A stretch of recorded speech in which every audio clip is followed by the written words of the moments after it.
celebrating its 50th season. This is the Luther Ford Lincoln Coaches Corner. It is week 8 of the high school football season, and we have a newly crowned champion of the Heritage Conference. Same as it ever was, the Ligonier Valley Rams defeat the Northern Cambria Colts. Congratulations, Rams, on their third straight conference title. Good morning. It is the Luther Ford Coaches Corner program. AM 1450, WDAD 100.3 FM. Online, you can listen to us on your computer. The sports channel directly linked at WDADradio.com. Also directly linked at Trib Live, the Trib Live High School Sports Network. Let us start with the scoreboard this morning. And yes, indeed, the Ligonier Valley Rams, 49-6, the win over Northern Cambria. The Rams scored the first 7 times they have the football and walk away from the Colts. Homer Center with a 41-6 win over Blairsville last night. Impressive for the Wildcats. United Lions, speaking of impressive, they come up with a 47-16 win over Purchase Line. Marion Center 29, Prince Manor 20. Salzburg with a 19-18 come-from-behind thriller against West Shamokin. All right, Ward Hilliard, what jumps out at you about that scoreboard? Well, that one certainly does it not? Salzburg turning it around, I'll tell you, they gave Homer Center all they wanted, and they come right back and they come from behind win over a strong West Shamokin team. Those guys have got it going out there. They could sneak into the playoffs, believe it or not. Well, right now they're in position. They're now 3 and 5. They're solidly in position for the District 6 playoffs. All right, let's get to the Westpac. Last night, Black Lake Valley beating Windber 21-20. Woo! That was a surprise also. Portage, a 35-32 win over Myersdale. That was a good. I saw clips of that game, and it was back and forth all the way. Conemaugh Township beats North Star 63-8. Shade, a 42-22 win over Ferndale, I should say. And Berlin Brothers Valley plays at Conemaugh Valley today. WPIAL AAA Big 8. Indiana falls to Blackhawk 50-7. Laurel Highlands lost to Thomas Jefferson 48-0. Laurel Highlands is next for Indiana, and that is at Laurel Highlands. Bell Vernon, a 28-12 win over West Mifflin. Greensburg-Salem beat Ringgold 35-0. And out of conference, Trinity fell to Penn Trafford 42-6. District 6. Oh, boy, it's looking like Ligonier Valley and Richland are just lined up for each other, doesn't it? They sure are. Richland beats Bedford 37-7. Bellwood Annis, a 42-0 win over Mount Union last night. Where'd my scoreboard music go? Don't forget Bellwood. Well, yeah. Bellwood is going to be right there in the District 6, and they're double A. They're double A, yeah. They're double A this year, so I got to get some music here. There we go. I feel better now. 42-0 Bellwood beats Mount Union. Huntington 60, Phillipsburg Osceola 7. Penn Cambria beats Somerset 25-0. West Branch 49-16 over Williamsburg. Chestnut Ridge, I think they're undefeated still. I believe you're right. District 5 school. They beat Bishop McCourt 28-7. Well, McCourt was getting it turned around, but not until last night. Among the other bishops, they both lost. Forest Hills beat Bishop Guilfoyle 30-10. Penns Valley 42, Bishop Carroll 14. Juniata Valley a 21-6 win over Moe Valley last night. Plattsburgh Kimmel 13, Northern Bedford 10. It was Penns Valley, as I said, with the win over Bishop Carroll. Southern Huntington beat Everett 40-2. Tussey Mountain 35, Glendale 6, Cambria Heights a 28-20 win over Central Cambria. They played that one at St. Francis. Yeah. Was it field conditions? Or I don't know for sure why. Maybe it was just an arrangement because they are both local. Westmont Hilltop 56, Johnstown 21. How about your Derry Trojans? Woo! How about those guys, huh? 63-20 over York. It's been a long time coming, though, hasn't it? Yeah. Well, it's good stuff. Yeah. It's good stuff. Punxsutawney fell to Brockway 48-12. Steel Valley whooping Apollo Ridge last night 64-21. And there you go. That is your scoreboard. It is, the Luther Ford Coaches Corner program. It's AM 1450 WDAD, 100.3 FM, The Sports Channel at WDADradio.com. There's a lot to like about the 2018 Ford Focus at Luther Ford in Homer City. As a matter of fact, what's not to like? Safety's important, and the Ford Focus is ahead of the class with 5-star IIHS safety ratings. If prices are killing you at the pump, you'll also like 34 MPG Highway. And if affordability's an issue, Luther Ford has you covered there as well. Just announced, get 0% APR for 60 months, plus you'll receive $1,000 Ford credit bonus cash. And if you like leasing, you'll love this. Lease a 2018 Ford Focus SE for only $169 a month for 36 months with just $19.29 cash due at signing. You heard right. $169 a month for 36 months with only $19.29 due at signing. Security deposit waived. Taxes, title, and license fees extra. Not all buyers will qualify for Ford credit financing. See dealer for details or call Luther Ford at 1-877-370-6292. For all offers, take new retail delivery from Luther Ford by January 2nd. Luther Ford, Route 119, Homer City. Open late till 8, Mondays, Tuesdays, and Thursdays. And open 24/7 at LutherFord.com. This is Jim Struzzi, candidate to be your next state representative. I'm running because leadership matters, because experience matters, and above all, because integrity matters. I have been a dedicated public servant for more than 2 decades, and I will be ready to go on day one to address the key issues facing our communities like the elimination of school property taxes, ending the opioid crisis, improving our education system, helping senior citizens and families, growing businesses and jobs, strengthening infrastructure, and putting more money in your wallet. Please give me, Jim Struzzi, your vote on Tuesday, November 6th. Paid for by the Friends of Jim Struzzi.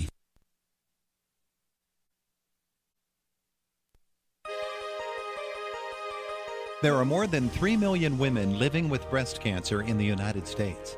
Sadly, about 41,000 of them will die from breast cancer this year. Early detection of breast cancer is vital. Did you know the M. Dorcas Clark Women's Imaging Center at the Indiana Regional Medical Center offers walk-in 3D mammograms every Monday from 7 a.m. to 5 p.m.? That's right, no appointment is needed. Just walk in.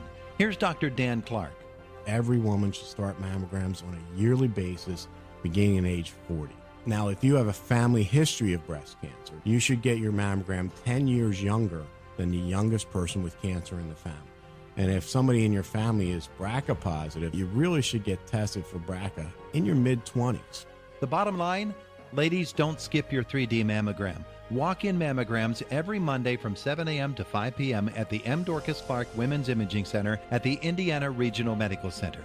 Always great care.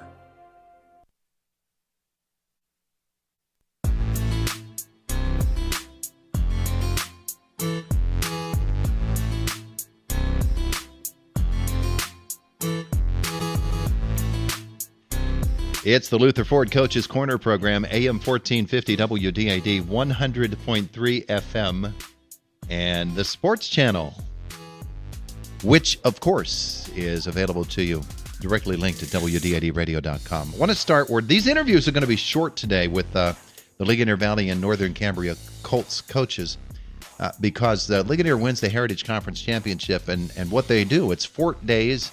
They've got the championship. They all jump on the fire trucks after the game and drive away. And so by the time I get to coach, I finish my post game as quickly as I can. I run down to the field, get the coach. As he's walking off, he stops and goes, "Oh, I got to do radio," and they're waiting for me on the fire truck. So, that puts us in a priority, doesn't it? Yeah, well, we're standing in line is what we're doing. And so the Rams come out. They score the first 7 times they touch the football. All 4 times in the first half, and the first score comes a minute 58 into the game. Here's Aaron Totino. He is tied for the all-time touchdown receptions record in all of Pennsylvania. He's got 54 of them in his career. And on this very first drive, beautiful long pass play. John Caldwell hits him in stride down the left sideline. 59-yard touchdown run to Aaron Totino. The kick is good, and it's 7-0. We'll hear Sam Schuette's disappointment at his coverage on that play, the busted coverage, and Totino gets behind everybody, and it's 7-0 at that point. And then on the very next drive, he intercepts a pass at the Northern Cambria 16-yard line. So they're set up to score again. And Ligonier Valley starts from the 16-yard line. They go 5 plays, 16 yards, and it's a 3-yard touchdown run by Kiri Miller. The kick is good. It's 14-0 at that point. A drive from Northern Cambria helped out by the Rams committed 2 15-yard penalties on one play. They got a 10-yard run from Mark Marino, and on the sideline, they hit him out of bounds. That's 15 yards. And then evidently somebody said something naughty, because that's 15 yards more for unsportsmanlike conduct. So they gave him 30 yards on that play, 40 when you add in the run. But the Colts then take it all the way down to Ligonier Valley to about the 4-yard line. And they get stopped on downs there. Just a tremendous defensive stand by the Rams. They're up 14-0. They get the ball at the 4-yard line. So they're 96 yards away. There's 2:51 left in the first quarter. They take a procedure penalty, so march it back to the 2. They take another procedure penalty, so march it back to the 1. And so they're 99 yards away now. So they complete a 96-yard, 12-yard play by going 99 yards. And they get the touchdown to make it 21-0. A couple of great plays there. Kerry Miller with a 16-yard run, and on the very next play, a 16-yard pass from Caldwell to Totino. Down the field they go. Again, a penalty figures into it, a 15-yarder on Northern Cambria. And the touchdown run is from Sam Sheeter from a yard out. 2 touchdowns on the night for Kerry Miller, 2 touchdowns on the night for Aaron Totino, 2 touchdowns on the night for Sam Sheeter. I'm catching a theme here. It seems to be one that's gone on season long, has it not? 21-0 at that point. The Colts, as this report. Colts get it at their 14-yard line. All right, you. I don't need that kind of harassment. They get a couple of great catch receptions here from Tyler Beer. He makes a beautiful play. He goes down the football field for Northern Cambria, and the pass is short. He falls on his belly, and he crawls. He looked like a guy, you know when they do the training films for the military and you're going under that barbed wire enclosure on your belly like that? Well, that's what he does to get to the ball, and he cradles his hands and the ball falls into it. And he caught it. What a great play by him on that play. And they finally do march it down the football field. He catches another pass at about the 1-yard line, stretches it out over the goal line before he's hit. That's the touchdown. Nice job by Tyler Beer there. 21-6 at that point, and there's 3:21 left in the first half. And so you're thinking, okay, you're down 21-6, and you can have a chance to go into the halftime, and you're going to get the ball first in the third quarter, so you ought to be in pretty good shape. Well, Ligonier Valley's Sam Sheeter makes a tremendous run, carries guys about 15 yards on his back, and gets to the 50 on the kickoff. Colts give him 15 yards on a personal foul. So now the Rams are starting at the 35. So much for momentum. Huh? Yeah. So that's a big whoopsie. They do a reverse. Totino loses 6, but then they go 15 yards to John Beard on the pass, and then 11 yards to Beard on the very next play. And then they hit Totino at about the 4-yard line. He lowers the shoulder into the defensive back and drives him into the end zone to get the score 28-6 at that point. Rams tack on some more in the second half as they score, as I said, on the first 7 possessions that they had, and they come away with the win 49-6. They win their 3rd straight Heritage Conference championship. And as I said, the interviews are short today. One is because Sam Schute's so disappointed, and he had to talk to so many people about how good Ligonier Valley was. By the time I got to him, he's probably sick of talking about Ligonier Valley. And the other because Roger had to get on a fire truck. Coach Roger Bida with all the power in the world wants to get on a fire truck, so we get you really quickly. Congratulations. Heritage Conference champions once more. Thank you, Todd. Again, it means the world to us. It means the world to our program. Mostly because of the fact how I know personally how hard these kids work. It's something that they set forth as a goal. 1 week after we lost to Dunmore in the state semifinals, they're begging me, open a weight room, coach. Open a weight room, coach. We want to get back to this spot again, and that's step 1 in this process. And Todd, the thing that I love about our kids is that that's 3 in a row, and they acted like it was the first one ever. And I love that. That's what it's supposed to be about. It's supposed to be about the kids, the pure enjoyment of what all hard work pays off, and the respect for the game that they have, that they're just that genuinely excited. I mean, you thought that was the first championship they have ever won, and I love that. I love the fact that I'm watching your starters on the sidelines cheering so hard for the guys, the backups in there. That was fantastic. I know. I'm proud of that. We're brotherhood. And they know what our younger guys go through as they go through the process. They're going to be the guys down the road that are going to be doing the same thing they do. Lots of alumni came back and sent messages to our guys throughout the whole week. Win it, win it, win it, win it, and that's what we're proud of with the program, is that it's a continued brotherhood throughout, and that's a great football team. We wish them all the best moving forward into the playoffs and with the crossover games. And our next step is for us to represent our conference the best we can in that Appalachian Bowl. Let's walk toward the fire truck so you don't miss it. Coach, nuts and bolts of the game, passing game, fantastic, defense, fantastic, and the running game. It was all there tonight.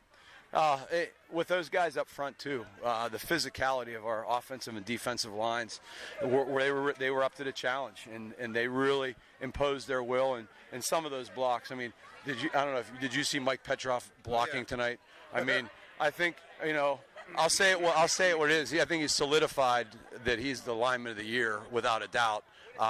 Whenever he just was a monster out there, and then our backs, Kiri Miller. I mean, my gosh, Todd, he did a cartwheel over a defender, kept his feet, and picked up 8 more yards. I mean, it was laser sharp focus. They were just focused and dialed in, and they weren't going to be denied. And whenever you play with that amount of emotion, and you're the reigning champs, it was surreal. Yeah, it was fantastic all the way around, Coach. You're going to get on the bus here, or on the fire truck here in just a second.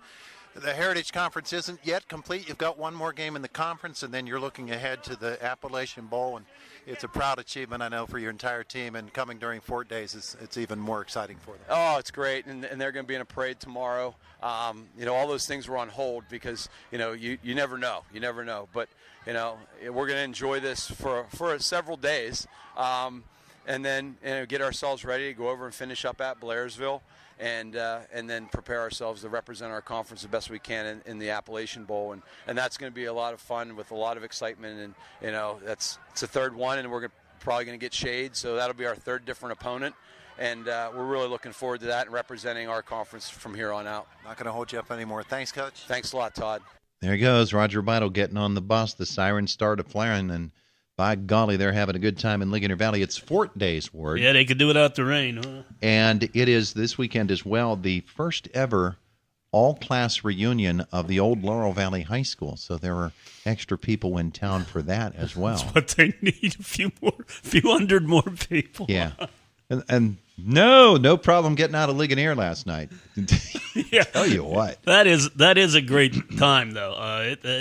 Vendors and food, and just hope for good weather for them. I hope it clears off. Thing is, I've never been at Ligonier Valley Fort Days on a Friday. It's just as crazy on that day as it is on Saturday, the big parade day. Well, my grandson's school went down. Yeah, I heard. I don't. That's a crowd in itself. Can you imagine adding a bunch more to that? That's a great experience for those kids, though, going to Fort Ligonier. I love that place. I really do. All righty, so we get to the other coaches interviewed today on the other sideline. Sam Schutte, he was fine with me. He was not trying to be short. He was just tired of answering these same questions, and so the first one I didn't even pose a question. I just sort of looked for a reaction from him. Where do you hear this reaction? Here it goes. Coach Sam Schutte, in the wake of the loss to the Ligonier Valley Rams tonight, just ran into a pretty darn good football team, didn't you? Yes. The Rams came out, they hit that long pass right off the bat, and they do that to a lot of teams. They're such a quick strike offense. Your team defensively, they gave up all the scores in that first half, but you really played them tough, and it was one play here, one play there. Those long plays really were backbreakers. Yeah, and that's what they do. I mean, you could stop them for 2 plays, 3 plays, and they hit you with one, and it's tough to play them every play. And I challenged our guys before the game and said, hey guys, you can't just win one, you can't win 2, you got to win every single down, and we weren't able to do that tonight. The things offensively that your team was able to do, you're able to break some long runs, but then that breakdown that'll happen on a play, and then all of the penalties, it just makes it awful tough to stay in that game consistently when they've got that much talent and that much desire. Yeah, and they got athletic secondary guys, and a couple times we broke open, and normally we're taking those ones into the end zone, and we didn't tonight, and they stopped us, and we they made us earn it, and we couldn't put together consistent drives. You mentioned it, with the penalties and breakdowns on the line, and they're a good team, so you got to play better than what we did tonight.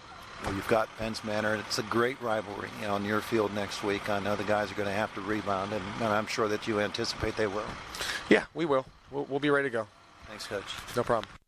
Sam Schutte, the head coach of the Northern Cambria Colts, very disappointed last night. But, hey, this is a team that entered the weekend at the top of the District 6 Class A standings at 6-1. Now they're 6-2.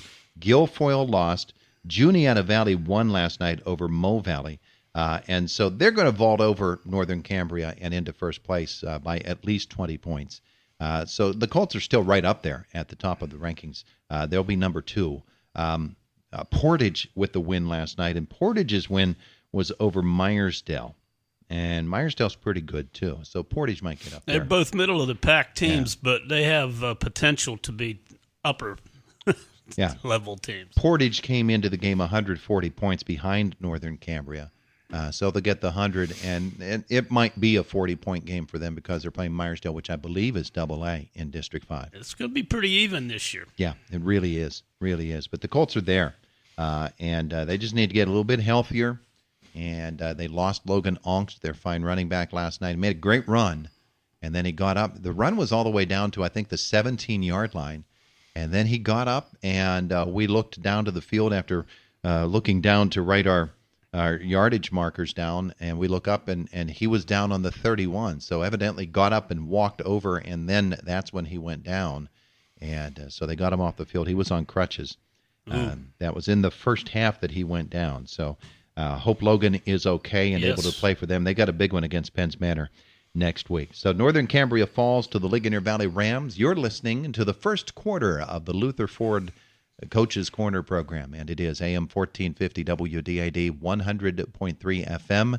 Also available on your computer. You can listen to the show by going to WDIDradio.com. There's a direct link to the sports channel right there. SUV season's in full swing at Luther Ford, and Ford and Luther Ford have just released amazing deals on America's top-selling brand. Always unstoppable Ford SUVs. And with the fall season upon us, and I dare say winter not far behind, now's the time to take delivery on a new Ford SUV. Just announced during SUV season, get 0% APR for 60 months on a new 2018 Ford Escape, plus $2,000 in additional savings. Includes $500 Ford bonus cash, $500 Conquest cash, and $1,000 in additional Ford credit bonus cash. You can also lease a 2018 Ford Escape SE 4-wheel drive for just $219 a month for 36 months with $2,629 due at signing. Security deposit waived. Taxes, title, and license fees extra. Not all buyers will qualify for red carpet lease or Ford credit financing. See dealer for details or call Luther Ford at 1-877-370-6292. See the Escape and the complete lineup of SUVs in Ford Tough Trucks during SUV season at Luther Ford, Route 119, Homer City. And remember, shop 24/7 at LutherFord.com. Celebrating its 50th season, this is the Luther Ford Lincoln Coach's Corner.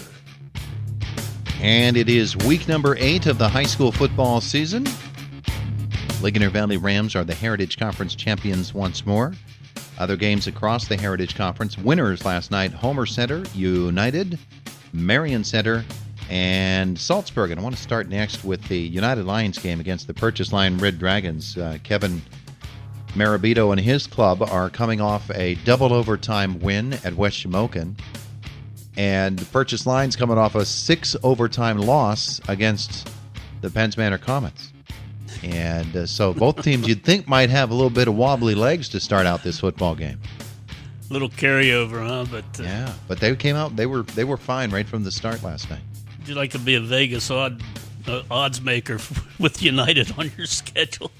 It's rough, but they seem to be putting some things together. They lost to Salzburg a couple of weeks ago at home. Now they've got 2 straight wins. It bounced back beautifully. The victory last night, 47-16 over Purchase Line, as 39-16, I think is the final. I've got conflicting reports here, so I'll check it out and get the exact final score for you.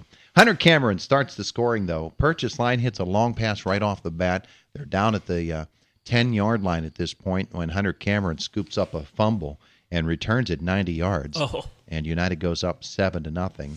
And then Kyle Silk later in the first quarter, he has a 2-yard run. The kick fails, and United is leading it by a score of 13-0. But you'll hear from Kevin Marabito that The Fiddles weren't playing some really good football last night. They were giving up a lot of yardage, but Purchase Line making those kinds of drive-killing mistakes that are just going to hurt you and hurt you badly. Jacob Barnett puts the Red Dragons on the scoreboard. He hits a 20-yard pass to Josh Seister. By the way, that long pass that he threw on that first drive, that was to Seister as well. So they were hooking up through the air last night. Seister with the score, and then Cullen Goncher goes in from 2 yards, or rather for the 2-point conversion from 3 yards out. It's 13-8 at that point, United with the lead. And then Silk comes out, and he has a 50-yard touchdown run. The conversion fails, but United's now up 19-8. They continue to stretch it out. Kyle Silk, the 1-yard run, and the 2-point conversion is good. This is in the third quarter. United is up now 27-8. And then on the next play, Purchase Line fumbles the kickoff. United covers it. Cameron, then Hunter Cameron, his second score of the night. He goes 43 yards on the very next play after that. The 2-point conversion fails, but United's now up 33-8. Seister does get a 55-yard touchdown run, and the 2-point conversion is good for Purchase Line. 39-16 at that point. The Lions come away with the victory last night over the Purchase Line Red Dragons. And we'll hear from Matt Velicic, the head coach of the Red Dragons, at just a moment. But first, let's start with Kevin Marabito. His United Lions come up with their second straight victory. Kevin Marabito and his United Lions come up with the big victory last night over the Purchase Line Red Dragons, 39-16. Coach, a couple of things. The 2-point conversions are always important, and getting turnovers and converting them into points, that helps too, doesn't it? Yes, it does, Todd. I mean, we finally last night, some things went our way as far as, getting some points after turnovers. I mean, we had that opening drive. We stripped the ball, and Hunter Cameron ran in for a touchdown. That was huge for us. We had another forced fumble. We got points off of that. We had the interception, but we didn't score on that one. But finally the defense, I thought, played well, because really in the first half, I mean, offensively we weren't doing anything. I think it was only 13-8 at the half, and we had a couple kids dinged up a little bit, so the defense rose to that occasion. But those turnovers, they were huge. Yeah, well, how scary was it when Purchase Line hits that pass right off the bat? Do you have one of those oh no moments? Yeah, I mean, I thought here it comes again. It's just it's been tough on me this year. You never know what team's going to show up, or you don't know if you have that lull period from the week before. You had the 2 overtimes, but you couldn't even use that as an excuse. I mean, Purchase Line had 6 overtimes. They come out, they're ready to play, and we just kind of went to sleep. I mean, I think we had that touchdown. We returned it on that fumble, and they went down, and I think they scored or whatever, and then they were kicking off, and we dropped the darn ball. I mean, we let it lay there, and they recover it in our defense, and that was one of the turnovers we intercepted in the end zone. So it was just a bad first half for us. Yeah, well, they returned the favor to you, though. They fumbled after Kyle scored there in the third quarter on that 1-yard run. They fumbled the kickoff, and you covered it again and got the run from Cameron. By golly, you turned a 19-8 game into 33-8 real quick. Yeah, I mean, really going in, Todd. I mean, we talked politely at halftime with the kids, but told them that. I doubt that. I doubt how polite that conversation was. But it was just a gut check time for us. I mean, we're 0-3 at home. We didn't play well last time we were at home against Salzburg, and our first half it was kind of the same thing, and we're a little bit on a roll, and Purchase Line has nothing to lose, and the old cliche, you let a team hang around, they're going to beat you, and that was the thought process with me. We're letting Purchase Line hang around, and they're really not that bad of a football team. Just some things, but we told the kids you got to step it up in the second half, and of course we did, and that was a big second half for us.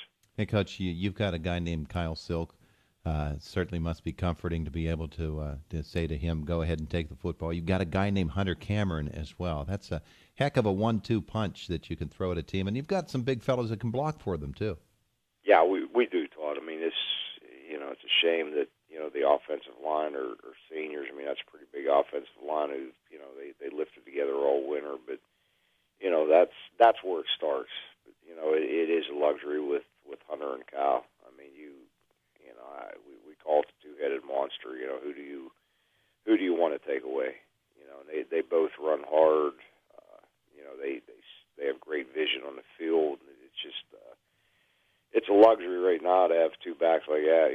Plus one's a sophomore, one's a junior. But it's a big plus. I mean, both of those, and they're the credit goes to those two. I mean, they're unselfish. I mean, they don't care who's carrying it as long as we're winning. And that's been nice so far this year. There's no jealousy of hey, you got to get me the ball all the time. I mean, they work well together.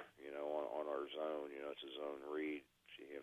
At times Hunter has it, and Kyle does so well faking the ball. I mean, they've gelled into two really good running backs. Yeah, absolutely. Working together is such an important thing, and that happens as much in the off season as it does during the regular season. I know. Okay, so you've got this big game against Marion Center coming up. This really is big for your club next week. It is, Todd. I mean, Marion Center's, they're pretty much on a roll. I mean, I haven't seen much on them to this point, but we said it after last week. We control our own destiny. We've got to take it 1 week at a time. You can't look across. I mean, last week was a huge win. This week kind of gave us a little bit better footing, but this game right here, you've got it's a must-win for us. I mean, you got to go. Plus, it's a double A school. It's more points. It'd be almost 100. I think my math's correct. 160-point game for us for the district playoff race. So it's huge. Like I say, Marion's on a roll, and we're going to have to be ready from start to finish with them. I mean, Adam's doing a great job with that program, and we've got to be ready. It's a game that it's a must-win. As it sits right now, should the standings hold true, and you were to go into the playoffs in the position in which you are now, you'd be hosting a home game. Yes, that's the one thing we last week with that win over West Shamokin that bolted us into 8. And the win last night. I'm not sure where we're at, but it would be great for this group of seniors, and it'd be great for the United community to get a home game. But one thing with it, Todd, we got to take care of business next Friday. We can't even as far as playoffs, it's on the back of your mind. But I know what's ahead of us next Friday night, and it's going to be a tough one. I mean, Marion Center's been a thorn on our side. I mean, last year I felt we were a little bit better. Went up there and got beat. My first year, they beat us, so we haven't had real good luck against Marion Center. Yeah, and they play such an unusual type of defense that takes some getting used to, and some extra time during the practice week. Yeah, that's it. I mean, you don't know where they're coming from. I mean, the thing is you just gotta, really, if you look at it, you're gonna have to take an area and block it. I mean, if you try to take a man, you never know where they're going to be. So it's going to be something different. Of course, maybe sometimes the way our scout team defense looks, it may look like that at times. With kids coming different ways, but it's going to be something different to look at. But we'll get a look at them this afternoon on tape, and start preparing over the weekend and have a game plan ready to go when the kids get in there Monday. Very good, Coach. Hey, thanks for spending some time with us today. All right, Todd. It's always a pleasure. Kevin Marabito, the head coach of the United Lions, and our interview with the head coach of the Purchase Line Red Dragons, Matt Felisic, is brought to you by Nelson and Associates Insurance. Game plans, how important they are in the world of sports. Coming up with the right strategy to ensure success. Who's on your team to help you reach your goals in life and protect your assets? Jack Nelson of Nelson Insurance can develop the right insurance game plan for you. Nelson Insurance is an independent agent representing Erie Insurance and other fine companies. Call Nelson Insurance for a review of your financial game plan. Nelson Insurance, Franklin Street Clymer, 724-254-9276. Matt Felicic, the head coach of the Purchase Line Red Dragons, coach, that United football team really comes at you. They just run it right down at you and say, go ahead and try to stop us, don't they? Yeah, they got Silk and the Cameron boy there running the ball in the backfield, and they do a great job, and they're hard to stop. I thought the first half we did a pretty good job containing them. When the halftime it was 13-8, and then the second half was a whole different story. Hey, talk a little bit about that first United score. It's a 90-yard fumble return, which means that you were down there with an opportunity to get on the board. Yeah, that's been the story of the season so far. We get the ball, they kick off to us, we get the ball. First play from scrimmage, we hit a long pass. Josh Sleister gets us down to probably the 15 or so. 2 plays, we get a first down, and then next play we fumble it, and United picks it up and goes 90 yards. So, not a good way to start the game. You had a great drive going there, and total momentum swing. You got a 12-point swing right there. Yeah. That play. Yeah, absolutely. That has to absolutely just kill you. And then so the first quarter then settles down a little bit, and United puts on one of those drives of theirs, and about 3 minutes left in the first quarter, they get the score from Kyle Silk, who is a kid who can throw the football but really makes his living off his legs. Yeah, I think they only completed 1 pass, but he's hard to stop when he gets moving. And there's second half especially, they were gouging us pretty good around the corners. But yeah, tough to stop them. 13-0 United at that point, and then you get the pass from Jacob Barnett to Josh Seister. So those two hook up again, and this time it's from 20 yards out, and Cullen gets the 2-point conversion, 13-8 at the half, and you're right back in the football game. Yes, after we popped one in there, made it 13-8, we had the ball back. Again, made a couple of nice stops on defense. We were playing well, and we actually had a chance to score again before halftime. And I think we ended up taking a penalty and throwing an interception, and going to halftime 13-8, and feeling pretty good about how we were playing. Probably some of the best defense we played all year, actually, in the first half. Yeah, but you said that word penalty, and nothing changes the character of a drive besides a turnover like a penalty flag, and it just sets you back and knocks all of your momentum right back out of you, doesn't it?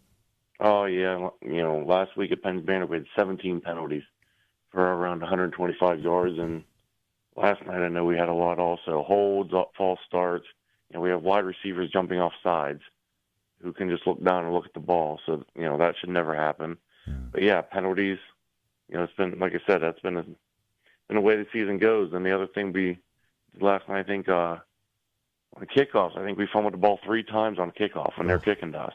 Oh, so, just huge momentum swings. Yeah, absolutely. And, well, one thing about your ball club, though, you played a pretty solid first half, had the energy level up, and I wondered about that coming off of the 6 overtimes. What were the guys like as the week went on? Were they beginning to get their wind back as they were approaching game time? Yeah, I mean, as coaches, we were talking before or after the game, and that's probably one of our best week of practice we've had. And kids are motivated; they're ready to go. They played Penns Manor tough, and Penns Manor is a pretty good team. And I thought things were heading in the right direction. Yeah. So we'll have to get back at it this week.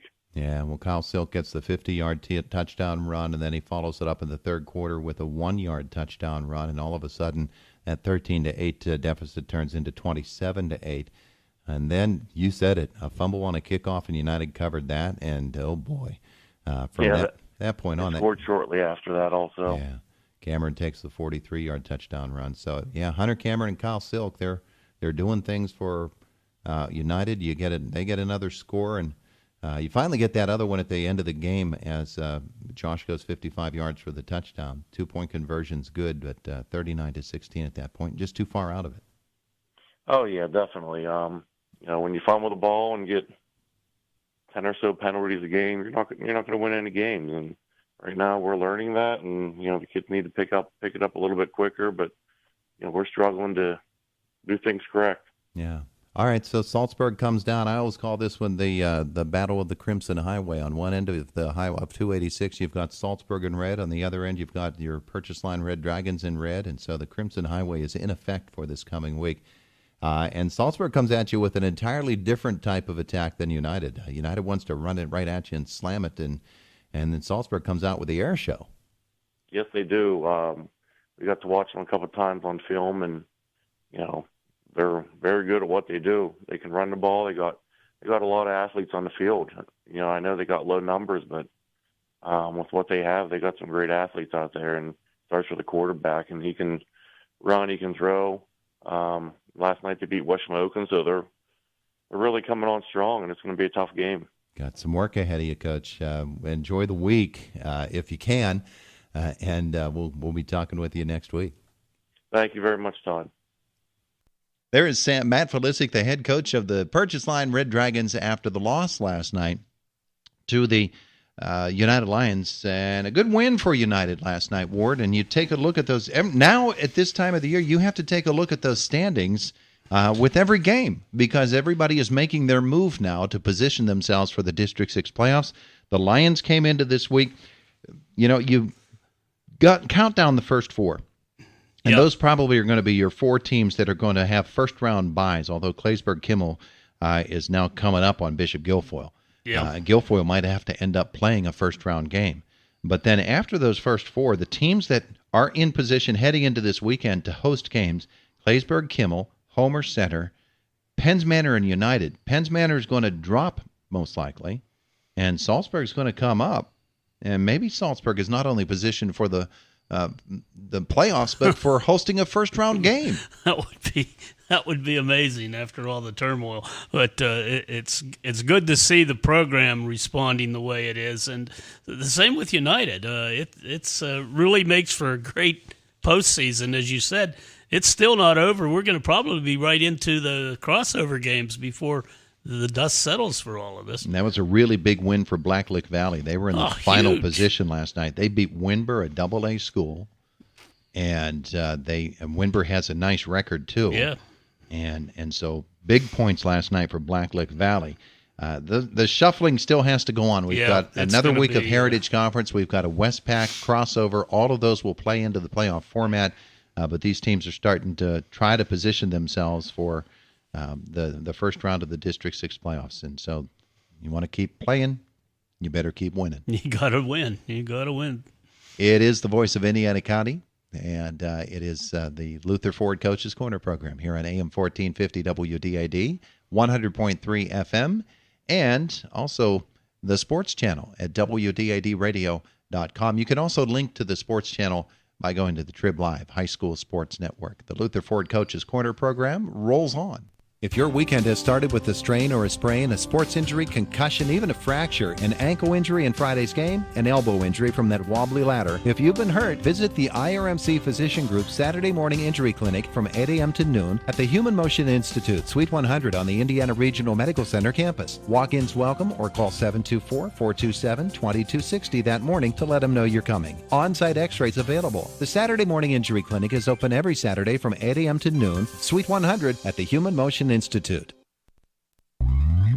SUV season is in full swing at Luther Ford, and if you're in the market for an SUV or America's top-selling pickup, listen up, because just released, always unstoppable, the Ford F-150. And with the fall season upon us, and I dare to say winter not far behind, check out the full lineup of F-150s at Luther Ford, Indiana County's truck headquarters for over 60 years. The F-150 is the Motor Trend Truck of the Year, and right now, just announced, get 0.9% APR for 60 months, plus, in addition, get $2,800 bonus cash and an additional $500 Ford credit bonus cash. Security deposit waived. Taxes, title, and license fees extra. Not all buyers will qualify for red carpet lease or Ford credit financing. See dealer for details or call Luther Ford at 1-877-370-6292.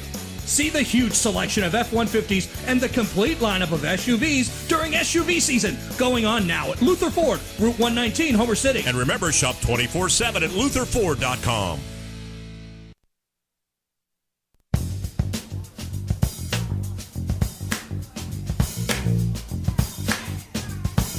It's the Luther Ford Coaches Corner program, AM 1450 WDID, 100.3 FM. Also directly linked WDIDradio.com to the sports channel so you can listen on your computer.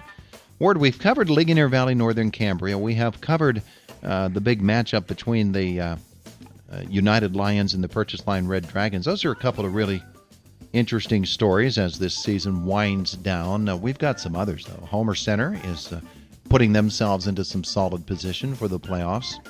Marion Center is a big story. Yes, they are. And here come the Salzburg Trojans.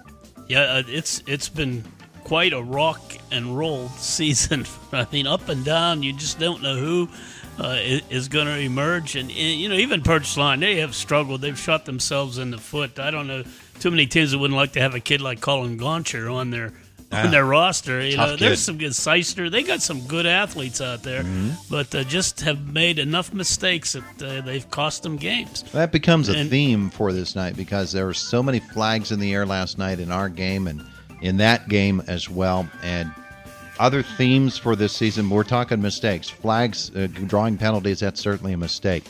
Not converting on the extra points, whether kicking or running for it, costs teams games. It cost West Shamokin another one last night. They're huge. And turnovers. They become a big part of the whole story as well.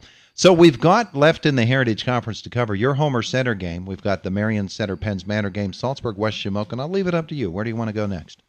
Let's do the Marion Center game. All right, the Stingers last night taking on Penns Manor. By the way, I need to apologize. The final score for that United Purchase Line game was 47-16.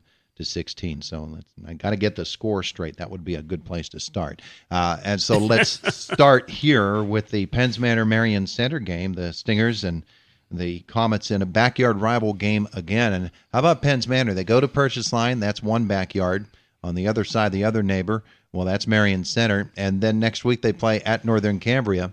So they've got 3 neighborhood games in a row. And last night, the Comets come out and they take themselves an 8-0 lead. Matt Samoji takes it on the second play from scrimmage, and he goes, not second play from scrimmage, but of that drive, 62 yards. The 2-point conversion is good, and with 4:45 left in the first quarter, Penns Manor jumps out to an 8-0 lead over the Marion Center Stingers. But you're playing on a fast field, and teams can get back into a game pretty quickly. The Stingers come out, they hit a long pass, and then Austin Reinhardt goes in from a yard out. 1:49 left in the first. They answer the Penns Manor score with one of their own, Gavin Palco with the conversion, and it is 8-8. And then in the second quarter, Marion Center takes its first lead of the night as Reinhardt converts another drive into touchdown.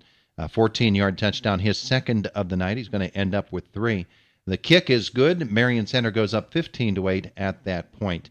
And then it is that way at halftime. Matt Samoji with a 1-yard run for Penns Manor to start the scoring in the second half, but that conversion fails. And when we talk about it, there's a failed conversion that rather than being a tie game now, it's 15-14 Marion Center. Reinhardt's third touchdown of the night is from 73 yards out. Speed nobody knew he had for Austin Reinhardt. The kick fails, and with 6:33 left in the third, Marion Center now is up 21-14. But that's a one-score game, and the Comets are still in it. They still have a good chance at it. Marion Center's Palco then goes for 38 yards, 3:51 left in the fourth quarter. Marion Center takes a 29-14 lead. Tommy Hamilton does get a late score for Penns Manor, a 14-yard pass to Zach O'Neill. Marion Center wins this football game by a score of 29-20. So the Stingers now 4-4 on the season, and we talk with the coaches involved in this one. First of all, our interview with the head coach of Marion Center, Adam Rising, and that is brought to you by Weaver's Pools and Spas.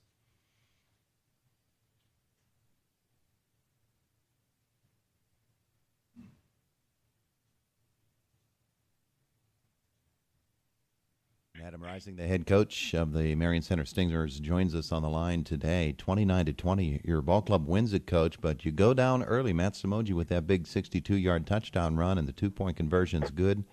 You're halfway through the first quarter. You're down 8-0. That'll open up a few eyes, won't it? Yeah, it sure Sure did. They come out quick and responded. We knew they would. You know, it was senior night over at Pence Manor, and his boys were fired up. Coach Factor had them ready to play, and they responded early. They Smogy and Hamilton, they sure did have some nice speed, and hats off to them. But our kids responded. Responded back real quick on that next. We got the ball back after that. We hit Fry up our sideline for a nice game, and just kept chipping away. And I think that first drive was about 13 plays long. Yeah, well, and every coach loves that. They just love the fact that you can control the tempo of a ball game, and you can do it in 3 and 4 yard increments. You bet. Yeah, it's a nice feature to have on your side when you're controlling the clock, Todd. So just inside 2 minutes, Austin Reinhardt, the first of 3 touchdowns for him. He goes in from a yard, and those conversions, man, are they important. Gavin gets his and ties the football game at 8. There's a really big difference between 8-6 and 8-8, isn't there? There sure is. Yeah, that having that 2 points, 2 points, and even more importantly, our second score to kick the extra point is big. They seem small out there on the board, but when you're, from an offensive standpoint, when you're knowing you're forced to have to go for 2 and to work that point game is huge. And back to Austin, man, what a workhorse last night. Yeah. That boy just kept working and pounding, and there was times I think he had 7-8 guys on his back. He's a worker. He doesn't. Austin shows his actions through what he does on the field. He's not a huge vocal kid, but man, definitely love to have a boy on our team like that because he had some really nice runs. I don't know what he ended up total yards last night, but he sure did have a nice night. Well, he literally put the team on his back there for that second drive, and you get the 14-yard touchdown from Austin. It's his second. The kick is good, as you said, and it's 15-8. But then Marion Center Penn's Manor comes back. Matt Samoji gets his second touchdown. Their 2-point conversion fails, and 15-14. Is that the halftime score? Were you up a point and a half? We were up one. We were up. I believe it was up. Yeah. We were 15-14. We were up one more score. Yeah, 15-14 at that point. Then Austin gets his third one, and this is a different character. He's got a 73-yard touchdown run. Burning speed, huh? Yeah. After the game, so Austin, where are you at in our end of game huddle? And I said, I knew you had good speed, but I knew you had 70 yards plus in you, so we had to pull him out after a few plays to catch his breath. But he keeps on doing that. We'll give him plays off to rejuvenate himself. Well, that's one of the things about him is he's a great linebacker too.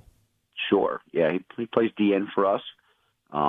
Worked really hard in off season lifting. Big strong boy. It's a nice kid to get back into our program, and yeah, he's deceptive in that aspect, Todd, where he can lower his shoulder and run you over, for a fullback, but he can turn it on as well. And said, just a great kid to have on our team that leads through his actions on the football field. So you're up 21-14, and whoever scores next, it's going to be a big key, and it happens to be you. And Gavin Pelko with the 38-yard touchdown run. That kid turned into a leader pretty quick, didn't he? We were talking, Brad Smith brought up last night on the way home as a sophomore, how he's progressed. As a sophomore,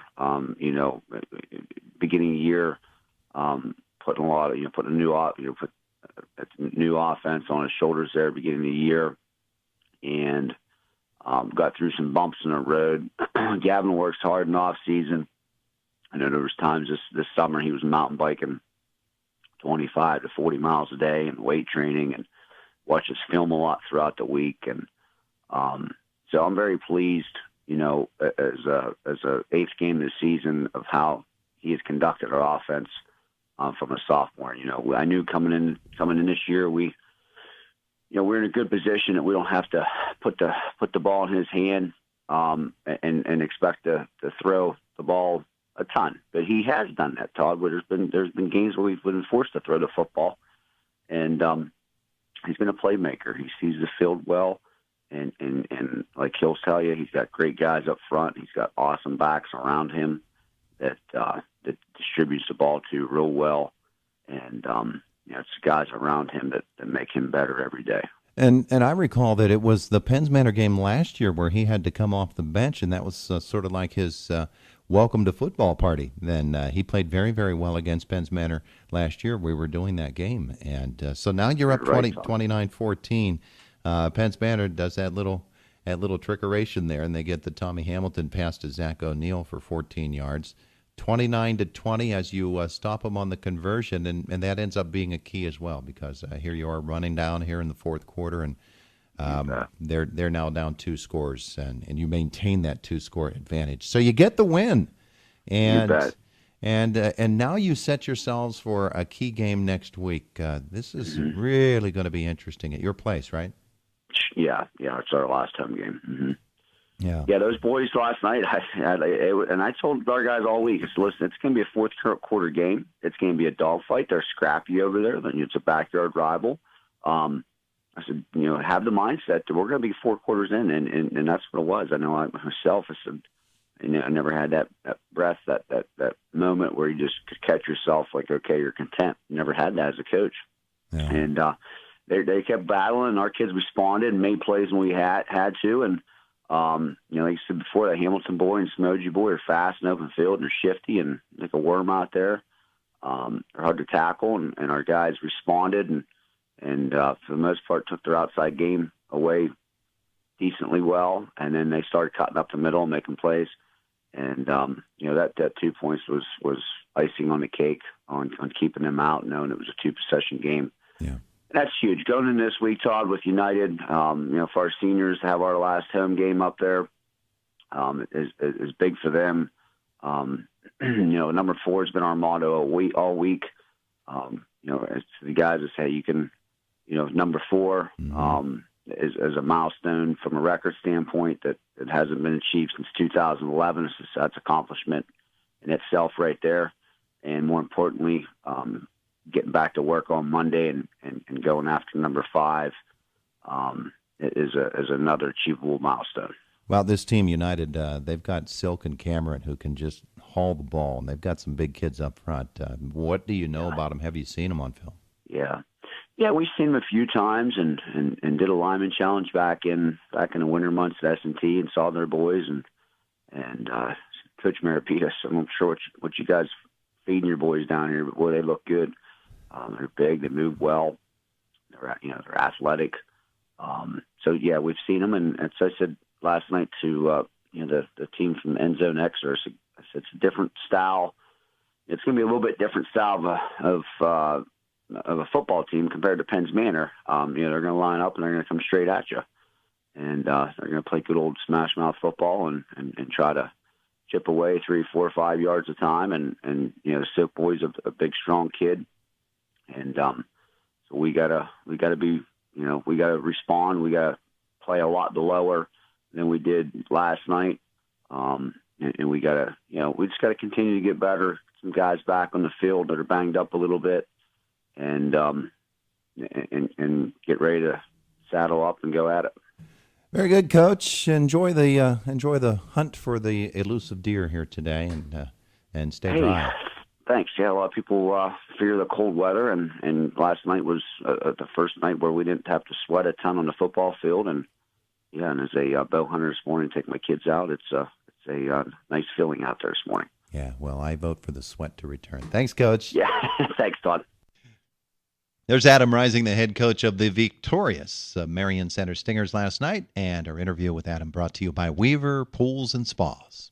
Lakin here from Weaver's Pools and Spas. We love football season. We're big fans of the Stingers. Good luck to Coach Rising and the team this season. Spa season is right around the corner. Come see us for the best spas on the market. If you want a new pool, don't delay. We're currently booking next year's projects. Weaver's Pools and Spas, 1905 Philadelphia Street, Indiana.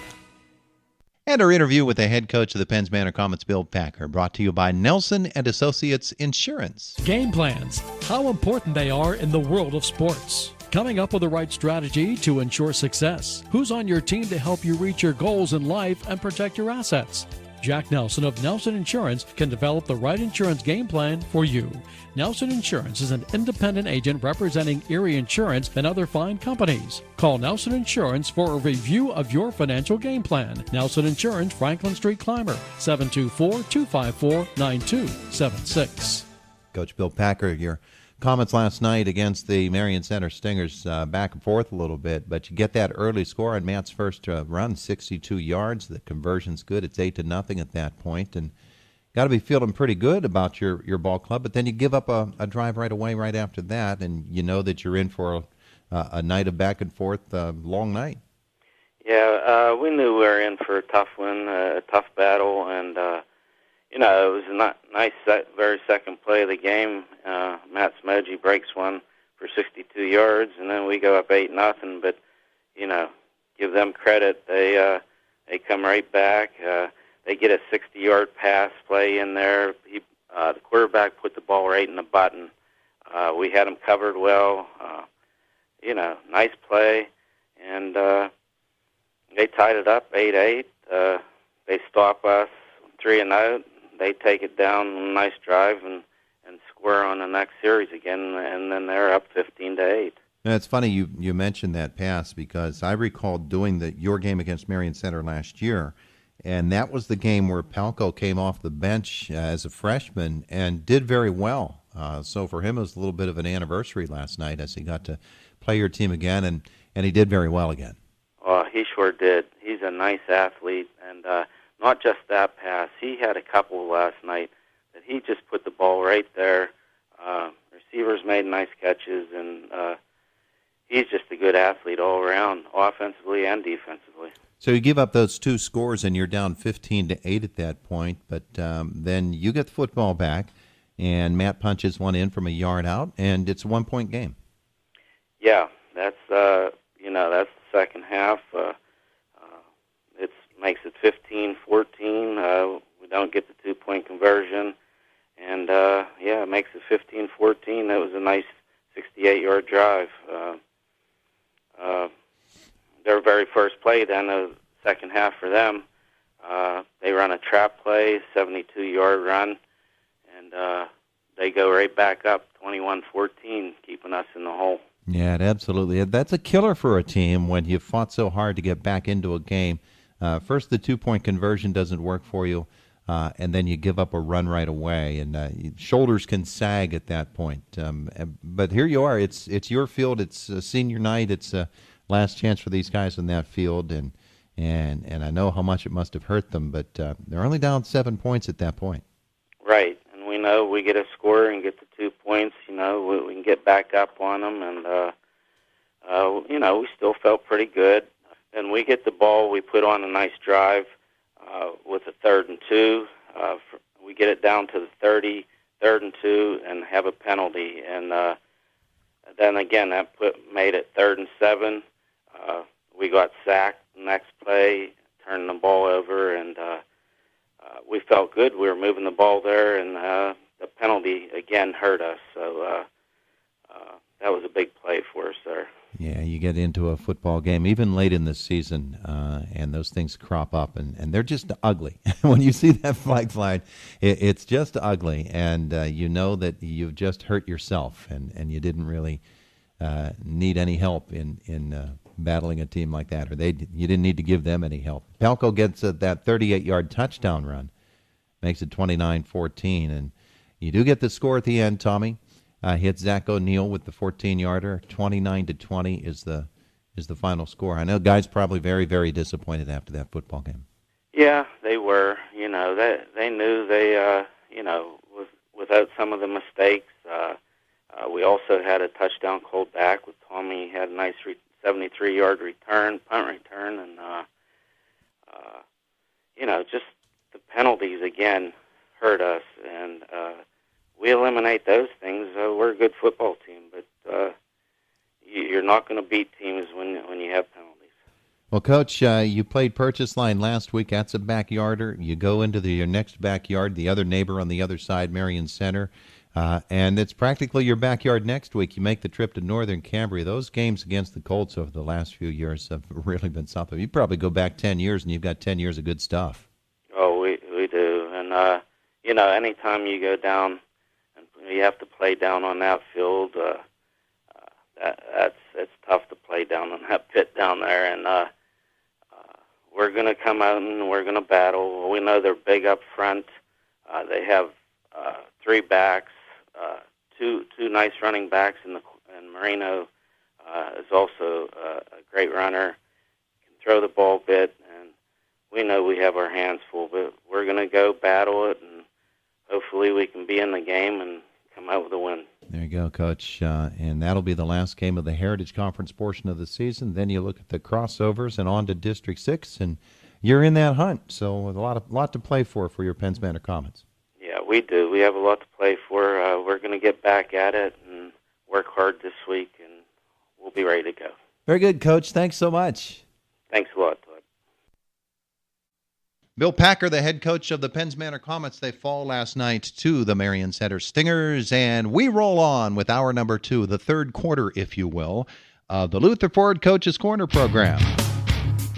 Celebrating its 50th season, this is the Luther Ford Lincoln Coaches Corner. Let's whip it right down the scoreboard here. Last night, Ligonier Valley wins the Heritage Conference Championship for the third year in a row. They beat Northern Cambria 49-6. Homer Center 41-6 over Blairsville, and we'll be recapping that game in this hour. United with a 47-16 win over Purchase Line. Marion Center 29, Penns Manor 20. Salzburg come from behind 18 over West Shamokin, a 1-point win for the Trojans. In the Westpac, Black Lake Valley upsets Wimber 21-20. Portage 35, Myersdale 32. Conemaugh Township with a 63-8 win over North Star. There are those Shade Panthers, Ward. They're undefeated, 42-22 over Ferndale. They're having quite a year, are they not? And they're pointing to that final game as well. Their reward appears to be, it's going to be Ligonier Valley. Berlin Brothers Valley at Conemaugh Valley today. In the WPIAL AAA Big 8 race, you have Blackhawk beating Indiana 50-7. Indiana will play Laurel Highlands next at Laurel Highlands on Friday night, and Thomas Jefferson beat the Mustangs by a score of 48-0. District 6 scores. Richland is undefeated, 37-7 over Bedford. They're at the top of the AA rankings. Bellwood Ennis 42, Mount Union nothing. Huntington 60-7 over Phillipsburg Osceola. Penn Cambria 25, Somerset nothing. West Branch with a win over Williamsburg 49-16. Chestnut Ridge beats Bishop McCourt 28-7. Chestnut Ridge is undefeated. District 5. Claysburg Kimmel 13-10 win over Northern Bedford last night. Juniata Valley beats Moe Valley 21-6. Forest Hills over Bishop Guilfoyle 30-10. And Bishop Carroll lost as well, 42-14 to Penns Valley. Southern Huntington a 40-2 victory over Everett. Tussey Mountain 35, Glendale 6. Cambria Heights beat Central Cambria 28-20. Westmont Hilltop a 56-21 win over Johnstown. Derry, wow. The Trojans 63-20, the victory over York last night. They are 7-1, are the Derry Trojans. Punxsutawney and Apollo Ridge both fell. Punxsutawney to Brockway 48-12. Apollo Ridge to Steel Valley 64-21. Yauchi. They took a Yauchi there is what they did. That's a lot of points. They're going to need a Band-Aid after that one. 9:07 in the morning. Let us begin this hour by hooking up with the Indiana High Little Indians last night, making the long trip to play Blackhawk. You look at the teams that Indiana has played this year and their records. That's not an easy schedule under any circumstance, especially under a first-year coach trying to build a program back to a level at which they once were. And so let's hear Jack Benedict talking about the game last night against Blackhawk.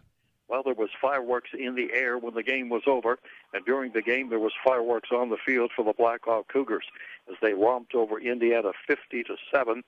Had a 29-7 lead at the end of the half, scored 14 in the third quarter, and tacked on 7 more in the fourth quarter. And Indiana just didn't have it in any way, shape, or form. In fact, they only scored in the second quarter on a 43-yard pass play from Luke Thomas to Malik Turner, and Sioka added the extra point. That was 22-7 at the time, but they just didn't play well. They won 1 for 11 third down conversions. They rushed for only 32 yards on 28 carries. Blackhawk at 204 yards rushing. Passing-wise, Indiana with 122 yards, Blackhawk 162, so total yardage, 61 plays, 366 yards for Blackhawk, Indiana had 49 plays and 154. Individually, Thomas went 5 for 20, 122 yards, a touchdown pass, and an interception. Malik Turner was our good player of the game, 5 carries, 20 yards, 2 receptions, 76 yards, and a touchdown. With the loss, Indiana drops to 2-6. This was a non-conference game. Blackhawk is now 7-1. Indiana will resume action in the conference next Friday night on the road in Uniontown against Laurel Highlands. But it was all Blackhawk. The Cougars roll 50-7 over Indiana. Jack Benedict reporting for the Luther Ford Lincoln Coach's Corner Show. Thank you, Jack, and our interview with the head coach of I almost said Red Dragons. How about that word? Brandon Overdorf. That's that connection is just there. Yeah, it's hard to shake. Indiana High Little Indians coach Brandon Overdorf. Brought to you by Grand Beginnings Children's Care Center and by Forged Human Performance Center. Grand Beginnings Children's Center would like to announce they are enrolling children at both of their locations, South Bend Franklin Road and Grandview Avenue in Indiana. Grand Beginnings Children's Center accepts children from birth through 5th grade. Grand Beginnings Children's Center is a Keystone Star 4 center, the highest ranking among Keystone Star facilities. And they have a PA Pre-K Counts classroom. They're open Monday through Friday from 6:30 a.m. to 5:30 p.m. Visit grandbeginnings.net or schedule an appointment to find out more. Bruce Overdorf on the field. Bruce Overdorf. See, it's labeled. You're rolling. I am. I'm on a roll here. It's actually labeled as Bruce Overdorf interview. So that's the way I read it. Bruce Dash Overdorf. Yeah, Bruce Weber talking to Brandon Overdorf after the game. All right, thank you very much, Jack. Going to be here with Coach Brandon Overdorf. And Brandon, obviously you talked to your team for a long time tonight after the game. What was your message to your squad here just a minute ago?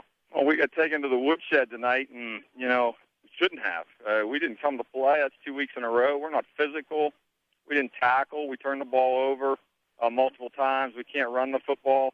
It's just an attitude, culture thing that we're fighting right now. And, it's on my shoulders to get it turned around, and we'll get it turned around. But my message is we're looking for leaders. We've been looking all year, and we just don't have anybody that wants to step up and lead us. And we're to the point now where we got to start developing young kids.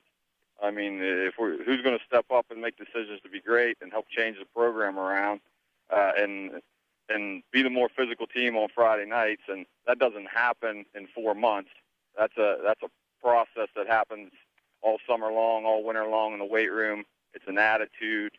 It's parents getting on board, making football important again. It's me doing the best job I can do and spending every waking minute trying to make these kids better. And we're in our baby step phase of turning this program around, and probably predictable that we would have evenings like this, especially coming in missing 2 starters who are on trips to, other places trying to get higher education. I get it.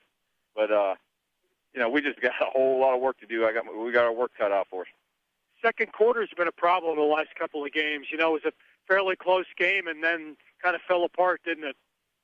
Well, we just turn the ball over, and then we don't punt the ball well, and you can't give the team the ball with 30 yards to go or less and expect to win football games, especially a 6-1 team that's very, very good. And I think they're getting better every week, and they just out-hit us. I'm a little embarrassed with our physicality because we don't practice that way, we don't coach that way, and at some point, it's got to get fixed. And like I said, it's a process. I just got to be patient. Our coaching staff has to be patient, and we got to find some kids that want to play football and be serious about it. You knew they were going to run the football. No surprises there. Were you surprised, though, the way they varied their formations, the way they used their personnel a little bit tonight? Not really. I mean, they did that in every game. We had a lot of tape on them. They're multi-formational every game. They come downhill. They have 2 really good short little sawed-off fullbacks that really like to block. They're just a really physical team, and they did what they did, and we couldn't stop it. We couldn't match it, and they were the better team by far. Luke had a tough night. Your senior quarterback only has a couple of games to go. What do you say to him? Oh, you just got to play. I mean, we told everybody all week, you just got to prepare, and I think we did that. We're just not in the mindset to play physical football right now.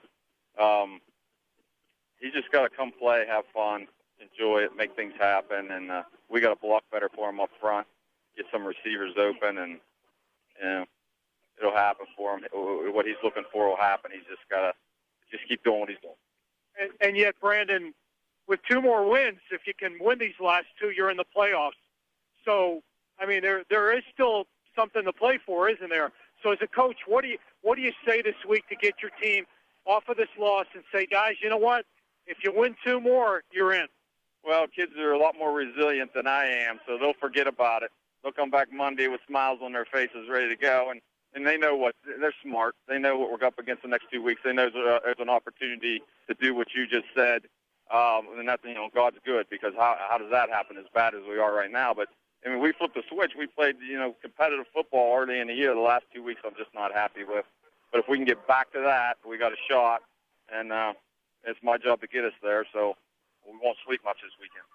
Well, we appreciate all you do for us. You know what? You're doing a lot of things right. It's a matter of getting kids at the younger grades to come out, be part of the program, buy in. But for anybody out there listening, the future hopefully is very bright for Indiana. And we thank you, Brandon, for what you're doing. Well, we're trying to build something special. I know it's bigger than football. Trust me. But, I'm very competitive, too, so we'd like to get some W's, and I want the kids to feel that success and have that success. But, we got to work cut out for us. Thank you, Brandon. There's Brandon Overdorf with Bruce Weber after the game last night. The interview with Coach Brandon Overdorf brought to you by Forged Human Performance Center. In sports, athletes are looking for that competitive advantage. So where do you find it? At Forged Human Performance Center. Forged Human Performance Center is the area's premier source for sports performance training. Train with an experienced and certified strength and conditioning coach to help improve athletic skills like speed, agility, quickness, and strength while reducing the likelihood of injury. Sports performance training at Forged Human Performance Center. Conveniently located on Route 119 in Homer City, or go online at forgedhpc.com. This is Jim Struzzi, candidate to be your next state representative. I'm running because leadership matters, because experience matters, and above all, because integrity matters. I have been a dedicated public servant for more than 2 decades, and I will be ready to go on day one to address the key issues facing our communities, like the elimination of school property taxes, ending the opioid crisis, improving our education system, helping senior citizens and families, growing businesses and jobs, strengthening infrastructure, and putting more money in your wallet. Please give me, Jim Struzzi, your vote on Tuesday, November 6th. Paid for by the Friends of Jim Struzzi. There's a lot to like about the 2018 Ford Focus at Luther Ford in Homer City. As a matter of fact, what's not to like? Safety's important, and the Ford Focus is ahead of the class with 5-star IIHS safety ratings. If prices are killing you at the pump, you'll also like 34 MPG Highway. And if affordability's an issue, Luther Ford has you covered there as well. Just announced, get 0% APR for 60 months, plus you'll receive $1,000 Ford credit bonus cash. And if you like leasing, you'll love this. Lease a 2018 Ford Focus SE for only $169 a month for 36 months with just $19.29 cash due at signing. You heard right. $169 a month for 36 months with only $19.29 due at signing. Security deposit waived. Taxes, title, and license fees extra. Not all buyers will qualify for Ford credit financing. See dealer for details or call Luther Ford at 1-877-370-6292. For all offers, take new retail delivery from Luther Ford by January 2nd. Luther Ford, Route 119, Homer City. Open late till 8, Mondays, Tuesdays, and Thursdays. And open 24/7 at lutherford.com. With interventional cardiology, services that previously had to be done in Pittsburgh now are available at the Indiana Regional Medical Center's Center for Cardiac and Vascular Care. From heart catheterizations to balloon angioplasties and stents, the Center for Cardiac and Vascular Care is saving lives. Here's Dr. Raj Pillai. This changes the community, and this changes the hospital. This is about the patients and the community we serve. The Center for Cardiac and Vascular Care at the Indiana Regional Medical Center. Always great care.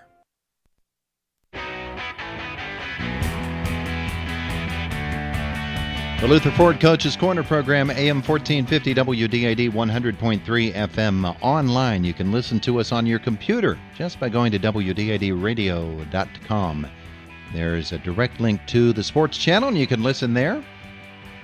Last night, Salzburg Trojans, West Shamokin. So much turmoil, of course, in Salzburg over the course of this season, and the meeting held the other night. The recommendations to keep the Salzburg program going as is. School board still has to vote on that. So that has to be playing a little bit on the players. Sure doesn't look like it, though. They're responding pretty well then, if that's the case, because those kids are giving everything they have out there. And, just a quick sidebar to the Indiana situation. Brandon Overdorf, in my opinion, is the right fit. You gotta go through the bad before you get to the good. He is trying to turn that around. From a lot of what I've heard, attitude-wise, he is getting there. So it's just a matter of being patient. I'd really love to see them pull a win off this week. But, they got to stick with it. And real quick shout-out to Georgiana and Mike Milner, who said they enjoyed listening to us. Can you believe that?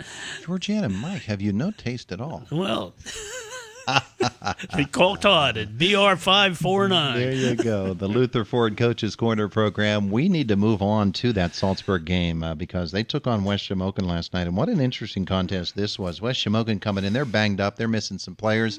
Salzburg, of course, doesn't have a whole lot of players in the first place. They've been banged up from the kickoff. Yeah, and so I expected something really high scoring out of this. I didn't get that. Was it at Shamokin? It was at Salzburg. It was at Salzburg. But the Wolves opened the scoring in the first quarter with a 1-yard touchdown run from Brendan Mondi. The conversion fails. 6-0 West Shamokin at that point.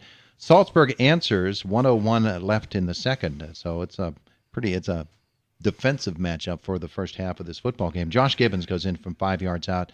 2-pointer fails. It is 6-6 at the half. West Shamokin then gets the next two scores. Tyler Lightcap through the air. He goes 65 to Mondi, and he goes 21 to Zach Stover. But they failed each time on the conversion. Remember that? Yeah, neither team has a kicker, and that played out here, did it? 18-6 West Shamokin at this point. We have begun the fourth quarter. 7:43 left in the fourth quarter when West Shamokin opens up that 2-touchdown lead. Gibbons, a 55-yard touchdown pass to David Stoller. And my understanding is this pass was something else. He's rolling to one side. He throws it across the field. It's 55 yards, but, when you go across the field like that, they always tell you don't do that unless the guy is standing there and there are no neighbors within a couple of miles. Well, David Stoller caught this and ran it in, and Gibbons goes 55 yards there. And then his time is winding down. He goes in from 4 yards out. They had a couple of more passes. You'll hear from Mike Leisure how many guys touched the ball offensively for Salzburg last night. More guys than they actually had on the team. So it's a 4-yard touchdown run, 1:10 left. The conversion fails. Salzburg has taken a 19-18 lead in the closing moments of this football game. But they have to make one more stop, and they do. They stop West Shamokin on downs in their territory at about the 30-yard line. Trojans come up with the win last night over the Wolves. Here's the head coach of Salzburg, Mike Leisure. He is Mike Leisure, the head coach of the Trojans, who comes up with a win. And, Coach, you had a little bit of dramatics there in the fourth quarter, huh? You're down by 12 points in the fourth, and you come back and win it. Yeah, it was a pretty crazy night. It was back and forth pretty much all night. We were able to move the ball on them a little bit, but we weren't able to punch anything in early on. But it got pretty hectic there in the fourth quarter. But we're down 18-6 with about 7.5 minutes left, and kids started to make some plays, and we ended up on top. So you're down 6-0. You tied at 6 on Josh's run, and then Tyler Lightcap hits a couple of touchdown passes, and you are all of a sudden down just into the beginning of the fourth quarter. You're down by 2 scores. And guys evidently kept their heads up, and they were in it the whole time, though, huh? Oh, yeah. Defensively, all night, that was our best performance defensively. They were able to, we didn't play unbelievable on defense, but, for the first time, the kids were getting after it. They were, doing their correct assignments, lined up correctly. So I was proud of the defensive effort. And then offensively, we had some big performances from a lot of kids. I think we had about 6 or 7 kids that touched the ball offensively last night. Wow. So, when you can do that, spread it out like that, and then you have Josh, in the middle there, if something breaks down, he had a couple breakdowns. He had a couple long runs on, some plays that he made himself. But, overall with the effort tonight, I was just extremely proud of the team effort. Tell me about the 2 drives in that fourth quarter. First, Josh hits David Stoller from 55 yards. That's always good to go up top and find a man, isn't it? Yeah, definitely. Dave Stoller's been working hard all year. He's kind of that kid that we have, the Cindric, the Kaisers, the Cindric, you hear about Gibbons, Lassick, but Dave Stoller's been working his tail off, and we kept telling him, just wait for your time, and he works hard every day, and, he ran a post there, and he got behind the defender and made a tremendous catch, and, he was gone. He's a track kid, so he can move. Once he caught that ball, I knew he was going to score because he can fly. Yeah, a little bit nervous as you went for the extra point, the kick? Yeah, Ryan Atwood's our kicker, and the weather hasn't been great either the last 2 weeks, but he, we needed that there, and that ended up being the difference. That kick, and the 2-point conversions early, us stopping Western on those 2-point conversions was huge. We're losing you, Coach. Are you still there? Yeah, can you hear me? Yeah, there we go. Okay, sorry about that. Yeah, the 2-point conversions that we stopped West Shamokin on, those were big for us. It's hard when a team gives up a score, but to get your defense ready. But our kids battled on those 2-point conversions and made some big plays there. But overall, though, with Elwood making that kick, that was huge for his confidence moving forward. That puts you down 5. You got to get the football back, and you do. And then talk about that second drive. Ended up being the game-winning drive. Yeah, completed some passes, down the field, a couple runs there. I think we had about 3.5 minutes, when we got the ball there. But again, Josh led us down the field. Cindric had some catches. Kaiser had a couple catches there. Slapinski had a big catch on that drive. And, when we got it down there, we got it inside we were down around the 4 or 5 yard line, and, we called just an on play, and, Coach saw something there with the defense. And, it was just a great offensive line performance there as well. The offensive line came off the ball, and, Josh wasn't going to be held out there at that point down. We needed that touchdown. He was going to do whatever he could to get in the end zone.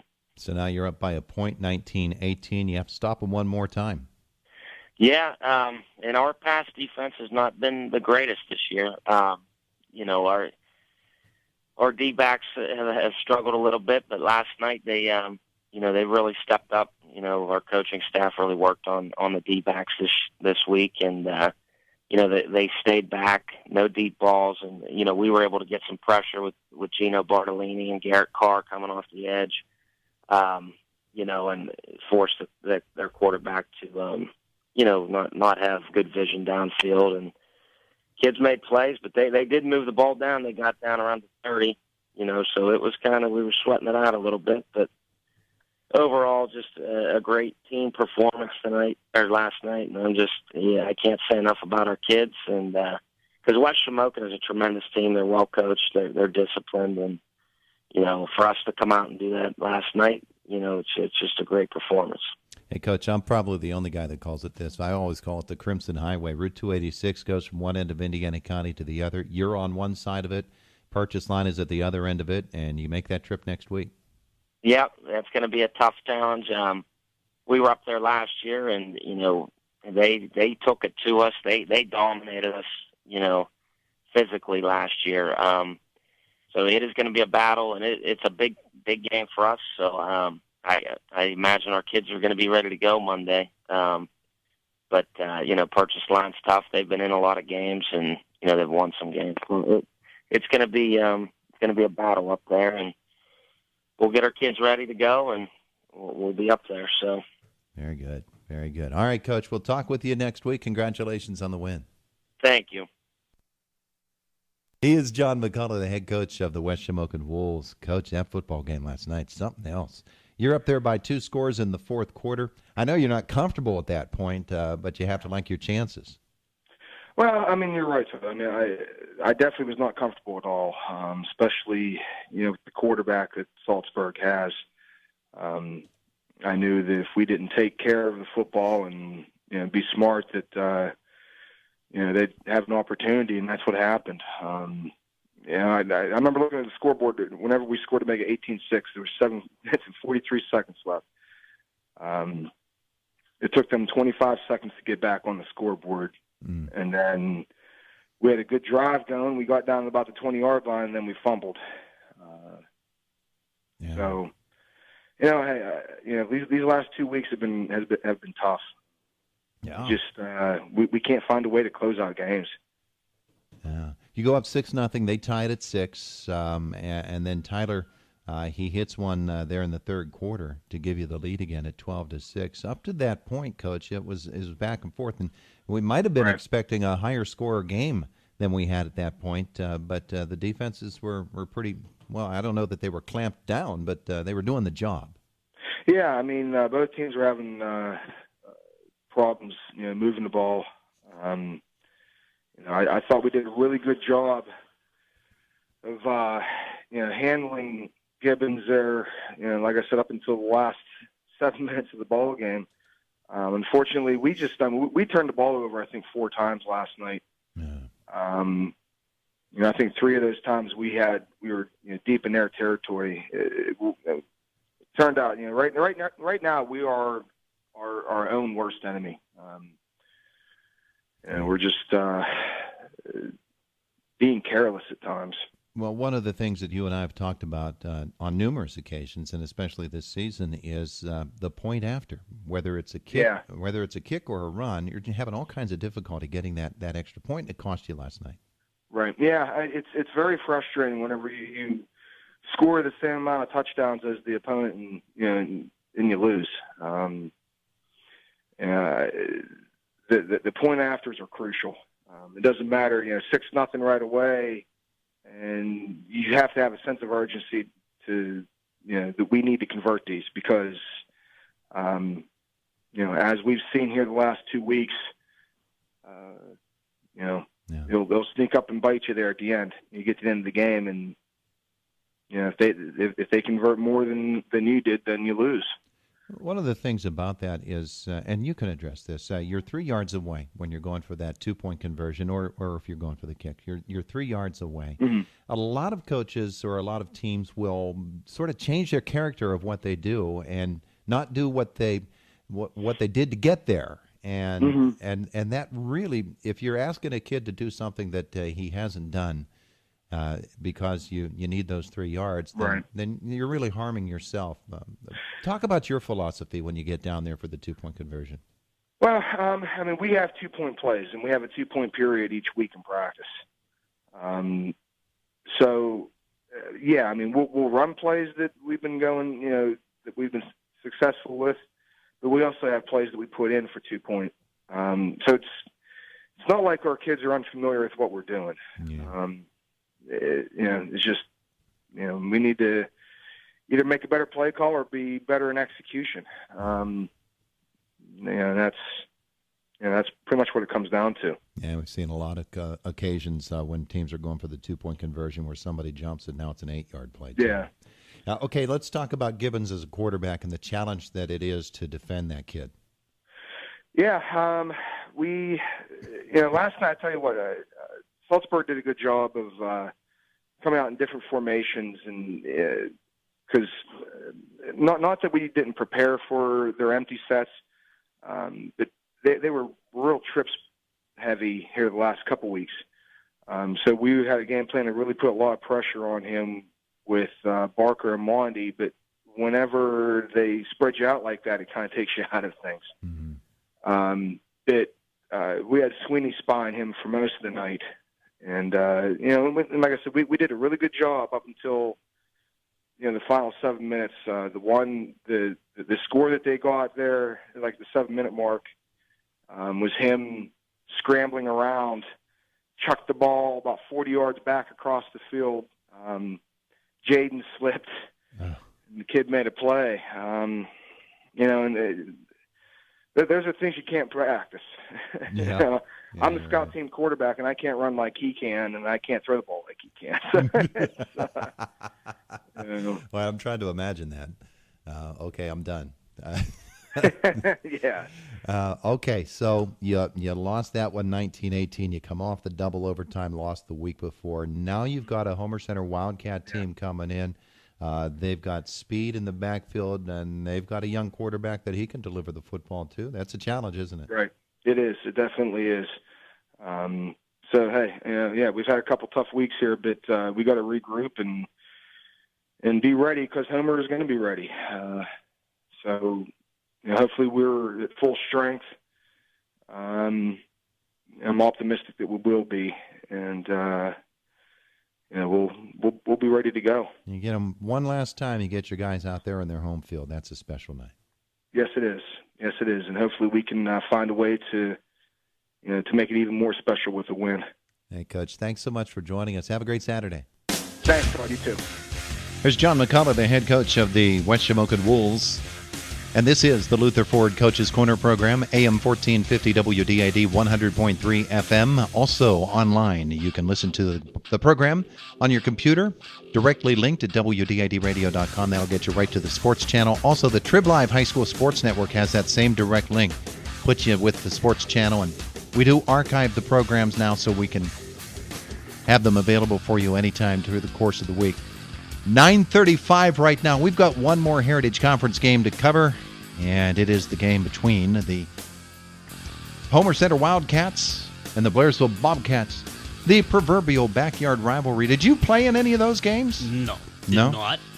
But it has been a historic battle. You've seen a few. Oh, many of them. Yeah, some great ones, great stories. It's kind of weakened here of late, but. It'll stoke itself up when either team is good. It'll be a battle. And it was even last night. Blairsville gave a pretty good account of themselves, even though they took a beating that way. They never quit playing, and you got to be impressed with that. All right, coming up, Mark Burdig is going to wrap up the game for us.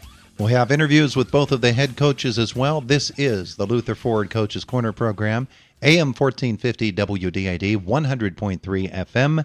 And online at your computer at the sports channel at WDIDradio.com. SUV season's in full swing at Luther Ford, and Ford and Luther Ford have just released amazing deals on America's top-selling brand. Always unstoppable Ford SUVs. And with the fall season upon us, and I dare say winter not far behind, now's the time to take delivery on a new Ford SUV. Just announced during SUV season, get 0% APR for 60 months on a new 2018 Ford Escape, plus $2,000 in additional savings. Includes $500 Ford bonus cash, $500 Conquest cash, and $1,000 in additional Ford credit bonus cash. You can also lease a 2018 Ford Escape SE 4-wheel drive for just $219 a month for 36 months with $2,629 due at signing. Security deposit waived. Taxes, title, and license fees extra. Not all buyers will qualify for red carpet lease or Ford credit financing. See dealer for details or call Luther Ford at 1-877-370-6292. See the Escape and the complete lineup of SUVs in Ford Tough Trucks during SUV season at Luther Ford, Route 119, Homer City. And remember, shop 24/7 at LutherFord.com. This is Jim Struzzi, candidate to be your next state representative. I'm running because leadership matters, because experience matters, and above all, because integrity matters. I have been a dedicated public servant for more than 2 decades, and I will be ready to go on day one to address the key issues facing our communities, like the elimination of school property taxes, ending the opioid crisis, improving our education system, helping senior citizens and families, growing businesses and jobs, strengthening infrastructure, and putting more money in your wallet. Please give me, Jim Struzzi, your vote on Tuesday, November 6th. Paid for by the Friends of Jim Struzzi. There are more than 3 million women living with breast cancer in the United States. Sadly, about 41,000 of them will die from breast cancer this year. Early detection of breast cancer is vital. Did you know the M. Dorcas Clark Women's Imaging Center at the Indiana Regional Medical Center offers walk-in 3D mammograms every Monday from 7 a.m. to 5 p.m.? That's right, no appointment is needed. Just walk in. Here's Dr. Dan Clark. Every woman should start mammograms on a yearly basis beginning at age 40. Now, if you have a family history of breast cancer, you should get your mammogram 10 years younger than the youngest person with cancer in the family. And if somebody in your family is BRCA positive, you really should get tested for BRCA in your mid-20s. The bottom line, ladies, don't skip your 3D mammogram. Walk-in mammograms every Monday from 7 a.m. to 5 p.m. at the M. Dorcas Clark Women's Imaging Center at the Indiana Regional Medical Center. Always great care. It's the Luther Ford Coaches Corner program, AM 1450 WDID 100.3 FM. Online, you can get us at the sports channel, directly linked at WDIDradio.com. Last night, the backyard rivalry again. There's a lot of those here in the Heritage Conference, and this one featured the Homer Center Wildcats and the Blairsville Bobcats, and Mark Burdig has the recap. Center scored on their first 4 possessions. On their way to a 41-6 victory, started receiving the opening kickoff at their own 33-yard line. First play of the game, quarterback Ben Schmidt, 37-yard run plus a 5-yard face mask penalties to Blairsville 25-yard line, and then Logan Williams finished it off for Homer Center. Wildcats are in the Alexander Strength Development red zone in a power I formation, tight end left and right. They give on a counter to Williams up the middle, makes a quick jump cut at the 5, and he's into the end zone for a Homer Center touchdown. With 10:27 to play in the first quarter, just like that, the Wildcats drive 67 yards, and they jump out in front 6-0. 7-0 after Ben Schmidt's extra point. Blairsville responded with a 10-play, 48-yard drive that took 3:07. Quarterback Devin Burkhardt, a 1-yard touchdown run to make it 7-6, although the 2-point conversion pass failed. But the Cats, again, bounced right back. A 10-play, 65-yard drive. Big 3rd and 6 pass to Kobe Doherty took the football to Blairsville's 49-yard line, then an interference penalty. Next thing you know, they were down to the 1-yard line, and Ben Schmidt carried it in for Homer Center to make it 14-6 after his own extra point. Cats got it back. 3rd down and 5. Schmidt hit Ciani for 21 yards. They had a 2nd and goal eventually from the 1-yard line. Logan Williams, 2nd of the night, made it 20-6 at the 9:27 mark of the first half. Kobe Doherty's 2-point conversion pass failed after a bad snap. Homer Center then held Blairsville out of the end zone. They had 1st and goal, but on a 4th and goal from the 9-yard line, a pass deep in the end zone, sailed out of the end zone actually, and Homer Center started after holding at their own 9-yard line. They got a 45-yard pass, or a 45-yard run from Logan Williams to Blairsville's 42-yard line. They then worked it down inside the 10-yard line. They were at the Blairsville 7 when Williams went back to work. The give to Williams, bounces it outside and into the end zone from 7 yards out goes Logan Williams for his 3rd touchdown of the night on senior night. As they blow the horn here again at Memorial Field, it's 26-6. Pass to Kobe Doherty from Schmidt was good for the 2-point conversion to make it 28-6. That's where we were at the half.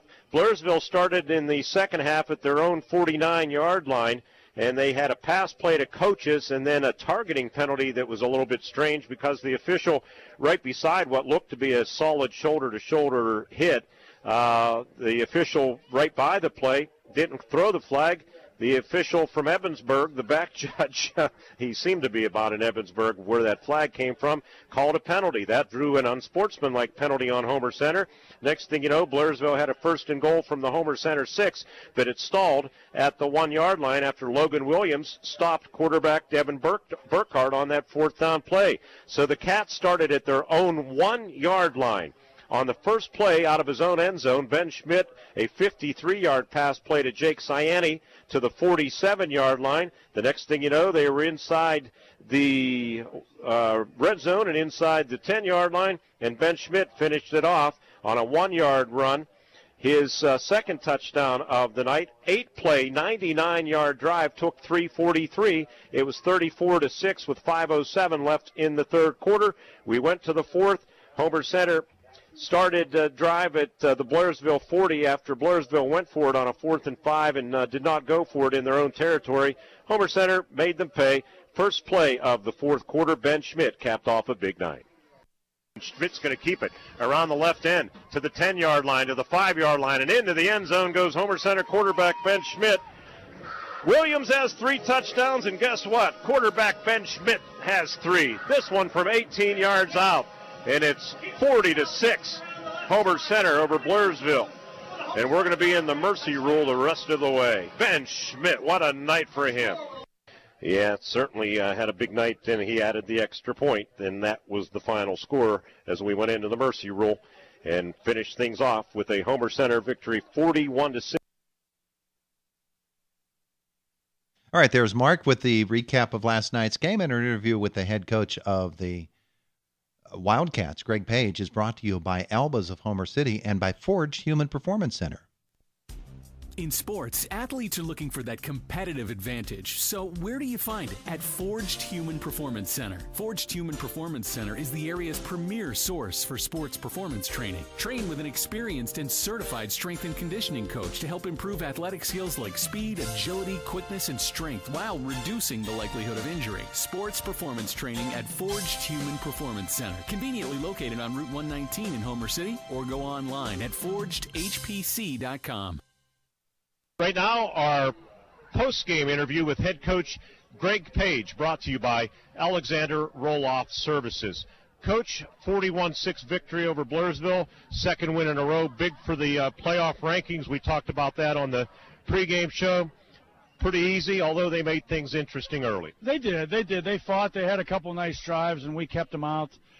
Beginning of the second half, when we had all the turmoil there, our guys rose up inside of 10 and really shut them out, and proud of them for that, because that could have changed the game a little bit. That would have made it a two-score game. Instead, we hold them, we come back and get a long pass and then finish the drive. But it's all about this atmosphere right here with everybody enjoying a senior night win, and all the families and kids that are out here with their parents and relatives. This is what makes me feel good about senior night. Your sophomore quarterback, Ben Schmidt, got you off and running on the game's first play, a 37-yard run. He and Logan Williams, 3 touchdowns apiece. Schmidt, 12 carries, 147 yards, and 3 touchdowns to lead the way. Didn't have to pass much. We will talk about one big pass play here in a moment, but he was 3 for 5 for 66 yards.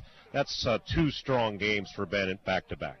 Yeah, I mean, and they tightened things up on us. They were squeezing the box. It wasn't that they were so much loading up the box, but they squeezed the off tackle. We were still able to get some things and get a few seams, and both those guys ran really hard. I thought Garrett Mock and Bug Zeiler, when they got their carries, and I know they don't get as many, they ran hard too. And so the guys up front were getting a good push. Look, Blairsville has some size up front, and they got some aggressive kids. I was especially impressed with 50. I think it was Potts. And so we had to do some different things. We had to reroute on a couple plays. So it wasn't easy, but once we got rolling and then got the stop at the beginning of the second half, it kind of turned things around. The beginning of the second half, a crazy sequence, and granted, I'm a long way away. I get that. But a short pass from Burkhart to Josh Coaches, and then the official right beside the tackle in what we thought was a shoulder-to-shoulder hit. Maybe you've since seen a replay that can either confirm or deny that thought. They call a targeting penalty on Kobe, and then the bench penalty, probably warranted. And the next thing you know, after another unsportsmanlike penalty, they're down at about the 6-yard line or so. What about the strange call from the back judge who was a mile away from that tackle? I don't want to tell our kids not to be aggressive. I didn't see him going in with a helmet. I saw the kid catch and turn, and I thought Kobe hit him with a shoulder. If I can see anything different on tape, and I did not look at our iPad after that, I was kind of, we were all kind of occupied. But I thought it was a good hit. I hoped that he wouldn't have hit him up at his head, but it's a high-impact play. It's a bang-bang play. And then, we had some guys upset on the sideline. The penalty gets directed towards me for a bench penalty. But, ultimately we argued it a little bit, and then we were trying to ask, why did you call? What did you see? And that upset the officials. And then the one on the pile up over there on the next play, I thought we deserved it. We're on the pile, we're grinding, and I don't know what was said, but they threw the flag. Of course, our kids said, hey, we didn't do anything. Well, they're not going to throw flags for no reason at all. Right, and I know you'd never lose your cool on the near sideline, right? I'm going to tell you, I was the one trying to get an explanation. All of our guys were upset. I understand that. And I thought I thought he made a great read and a great hit. I mean, if he went in with his head, I apologize, and that's something you don't want to see. I just haven't looked at it yet. Well, you called timeout to kind of settle things down, and it worked to your favor because they had a 1st and goal from your 6. Logan Williams makes a big play 4 plays later, holds Burkhart out of the end zone. Double effect there to kind of settle them down, get them refocused, and then almost a point where they became maybe a little bit fired up because of it. Yeah, it's a little scripted. You just want them there. If they're going to score, you want them to earn it. You said 1st and goal at the 6 or 7, and we rose up and made a nice play. We strung it out, and we kept them out of the end zone. I mean, again, to me, those kind of things are big because if it's 28-14, it's still anybody's game. I mean, you got situations where they can hold us and get another quick score. They got a good offense. They found some open guys tonight, and that's concerning. Okay, so the big pass play that I referred to out of your own end zone, talk about the thought process. What a pass from Schmidt to Ciani for 47 yards out near midfield. Would you guys believe in my conservative nature that I made that call? No, and if your dad was in the end zone in his spot, I don't think he'd have made the call either. Mike Arone made the call. We went with it, and it was a thing of beauty. And I saw them slide the safety over on Kobe, so I thought Jake would be the guy one-on-one, and it was just a beautiful throw and catch. And, of course, the line's got to give him time to do that. So it's a great play all the way around, and we got out of our own end, and we're able to do whatever we want in the open field. Yeah, and you go down and basically put the game out of reach then on the 99-yard drive. Two more things. Logan Williams, big night, over 100 yards. As a matter of fact, 139, and closing in on 1,000. So it's good on senior night to have a big night, 3 touchdowns. Yeah, I mean, he saw a few things where he had to bounce it out, and if he can get turned upfield, get his shoulder square upfield with some space, we feel good about what he can do because he's got a lot of speed. I thought our guys staved off their pressure pretty well to allow him to do that. We tried to mix it up with the interior game and then the outside game. So, real pleased with him. His development's been really good. Still trying to work a third guy in there, and I know, Garrett Monk and Jacob Zeiler don't get nearly as many carries as our quarterback and our tailback do, but they've been effective when we needed them to be, and then Trevor as a blocking back. So we're starting to bring some of those guys along more to get more balance. 2 more miles to go next week at West Shamokin. That won't be easy, and then the Westpac crossover game. But this game probably locked up a home playoff game. You'd like to keep battling and earn a first-round bye. I would love that. This is the greatest time of year. I mean, tonight, Tony Arone told our kids in the locker room beforehand, this is playoff football. It starts now. If you want to think you're going to be able to compete in the playoffs, which we've done over the years, then you have to win these kind of games, and you have to put yourself in a better position. We did that. Next week's another tremendous opportunity, a good AA school, and then it betters our position in the Heritage. And I would like to go play a higher-ranked Westpac team in that Week 10 game. I mean, it's playoff time, so you want to be playing good opponents, and you want to play well against those opponents. Okay, Coach. Good job here tonight. Yep, there goes Greg Page, the interview with head coach of the Wildcats, brought to you by Forged Human Performance Center and by Albas of Homer City. Albas in downtown Homer City is proud to support Homer Center Athletics. Join your family and friends at Albas and listen to all the Wildcats games this season. And while there, enjoy their great lunch and dinner specials and the coldest drinks in town. Albas is a family-friendly restaurant. Everyone at Albas wishes Coach Page and the Wildcats the best this season. Albas is open for lunch Tuesday through Sunday. Their food is the talk of the town, and so are the Wildcats. Albas, 221 South Main Street in Homer City. And our interview now with Rick Artley, the head coach of the Blairsville Bobcats, comes courtesy of Chuck Clark. On our Luther Ford Coaches Corner program, the Blairsville Bobcats lose at Homer Center, 41-6 the final score. Coach Artley, again, not a bad first quarter. Yeah, we were able to, they got the score going down, and then we come back and move the ball pretty well, get the score to end that drive. And, the big thing was we actually started with pretty good field position most of the night. I thought our kick return was probably our lone bright spot after that first drive of the game. We just didn't finish a couple opportunities. We did have some chances to move the ball and got inside the 10 another time in that first half with a shot to score and didn't capitalize. We had a mistake as a receiver route outside. We should have had Garrett Hennigan in the end zone on that throwback. I think he'd have been wide open, but the wideout stayed over there instead of running his drag like he's supposed to pull that corner, which he was doing, but then he turned around and went back, and we missed that opportunity to score. If you score there, it's 28 to 12 or 14 at that point, and getting the ball to start the second half. Then to start the second half, they had a few penalties there. We went right down the field. We're on the 1 yard line, and earlier in the game from the 1, we were able to run the sneak with Devin. But Devin gets the option on those plays because, again, just like they did there, they walked 2 guys up into the A gap. So there was no real option for him to keep the ball, so we ran the zone to the outside. But the problem was, because on that same drive, Josh Kocius gets hit and knocked out of the game, we put Isaac Widmer in there, and he ends up going the opposite direction on that 4th down and 1.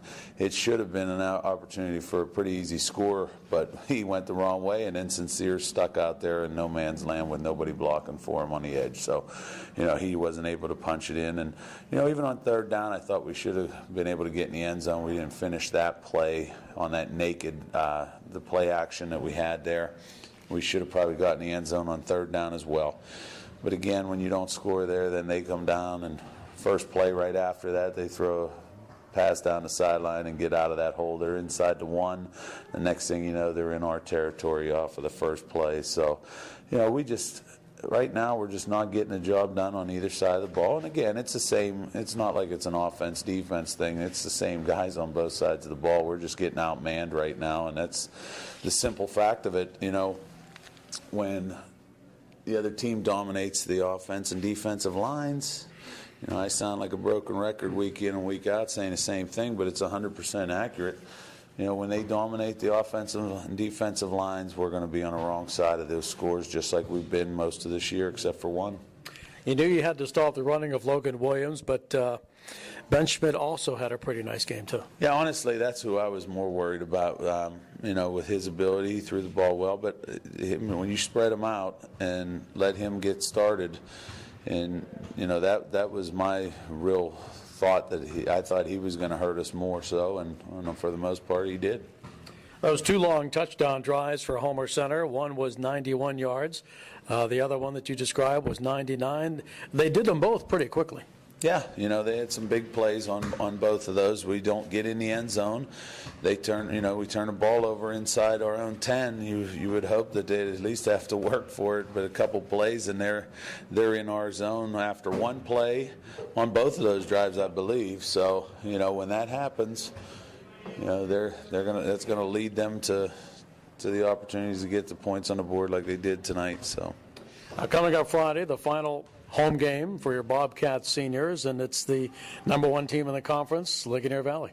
Yeah, they're the best team in the conference, and we're by far not anywhere near their manpower. But again, bottom line is you only get 10 football games whenever you're not making the playoffs. So you can't overlook, the opportunity to get the chance to play. And if you don't go into it, our seniors are down their last 2 games. It'll be the last time they ever play on that field, and you would hope they put in the week of work that they're supposed to.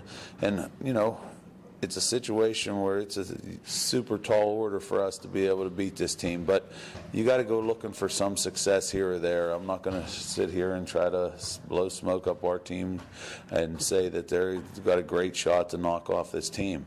But you do have an opportunity to play 2 last games, and the seniors only have 2 left. And the underclassmen have an opportunity to improve. And you're playing against the best team in the league.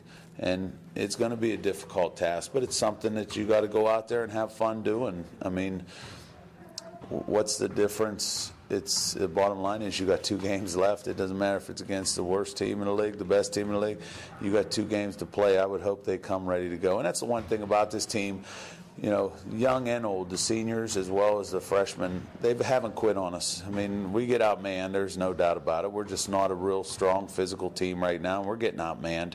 But never once have I seen us just hold our heads down and quit. When I'm taking guys out of the game late to get other subs in there, there's people that are irritated that they're coming out, and that's a good thing, and that's exactly what I want. But again, we're getting outmanned right now, and there's not a whole lot you can do when that goes on up front in the game of football. That's the way it works. Rick Hartley, head coach of the Blairsville Bobcats. Homer Center defeats Blairsville 41-6. It's our Luther Ford Lincoln Coach's Corner show. All right, Chuck, thanks. We got to get on our ponies here. Just a couple of moments left in the Luther Ford Coach's Corner program. We have to name our Hosses Steak and Sea House Player of the Week. That's coming up. SUV season is in full swing at Luther Ford, and if you're in the market for an SUV or America's top-selling pickup, listen up, because just released, always unstoppable, the Ford F-150. And with the fall season upon us, and I dare to say winter not far behind, check out the full lineup of F-150s at Luther Ford, Indiana County's truck headquarters for over 60 years. The F-150 is the Motor Trend Truck of the Year, and right now, just announced, get 0.9% APR for 60 months, plus an addition, get $2,800 bonus cash and an additional $500 Ford credit bonus cash. Security deposit waived. Taxes, title, and license fees extra. Not all buyers will qualify for red carpet lease or Ford credit financing. See dealer for details or call Luther Ford at 1-877-370-6292. See the huge selection of F-150s and the complete lineup of SUVs during SUV season. Going on now at Luther Ford, Route 119, Homer City. And remember, shop 24/7 at LutherFord.com. Haas's Steak and Sea House, Wayne Avenue, Indiana, is pleased to be the exclusive sponsor of the High School Football Player of the Week. Haas's will announce the top player from all the area's teams and recognize them with a custom plaque acknowledging their accomplishment. The Haas's Player of the Week award is just another way that Haas's gives back to the community. If you're planning a party for any occasion, ask Haas's about their free banquet rooms. Haas's Steak and Sea House, Wayne Avenue in Indiana. All right, it's the Luther Ford Coaches Corner program. We have to name a Haas's Steak and Sea House Player of the Week. It's always tough. There's Reinhardt. What a game he had last night for Marion Center. And I just want to congratulate Ryan Elwood, the kid from Salzburg, in the video. You know, that has over 5,000 views on our Facebook page from the Salzburg football meeting the other night. Ryan Elwood, what a guy. Yeah. But here you go. This, after we throw the names all into a hat, this is the Haas's Steak and Sea House Player of the Week. It's a fellow by the name of Ben Schmidt. Ben Schmidt from the Homer Center Wildcats, and he is certainly worthy of that. You heard the stats from Mark Burdig. That's good stuff. That's it. We got to get out of here. Your favorite music station, AM 1450 WDAD, Indiana, and 100.3 FM.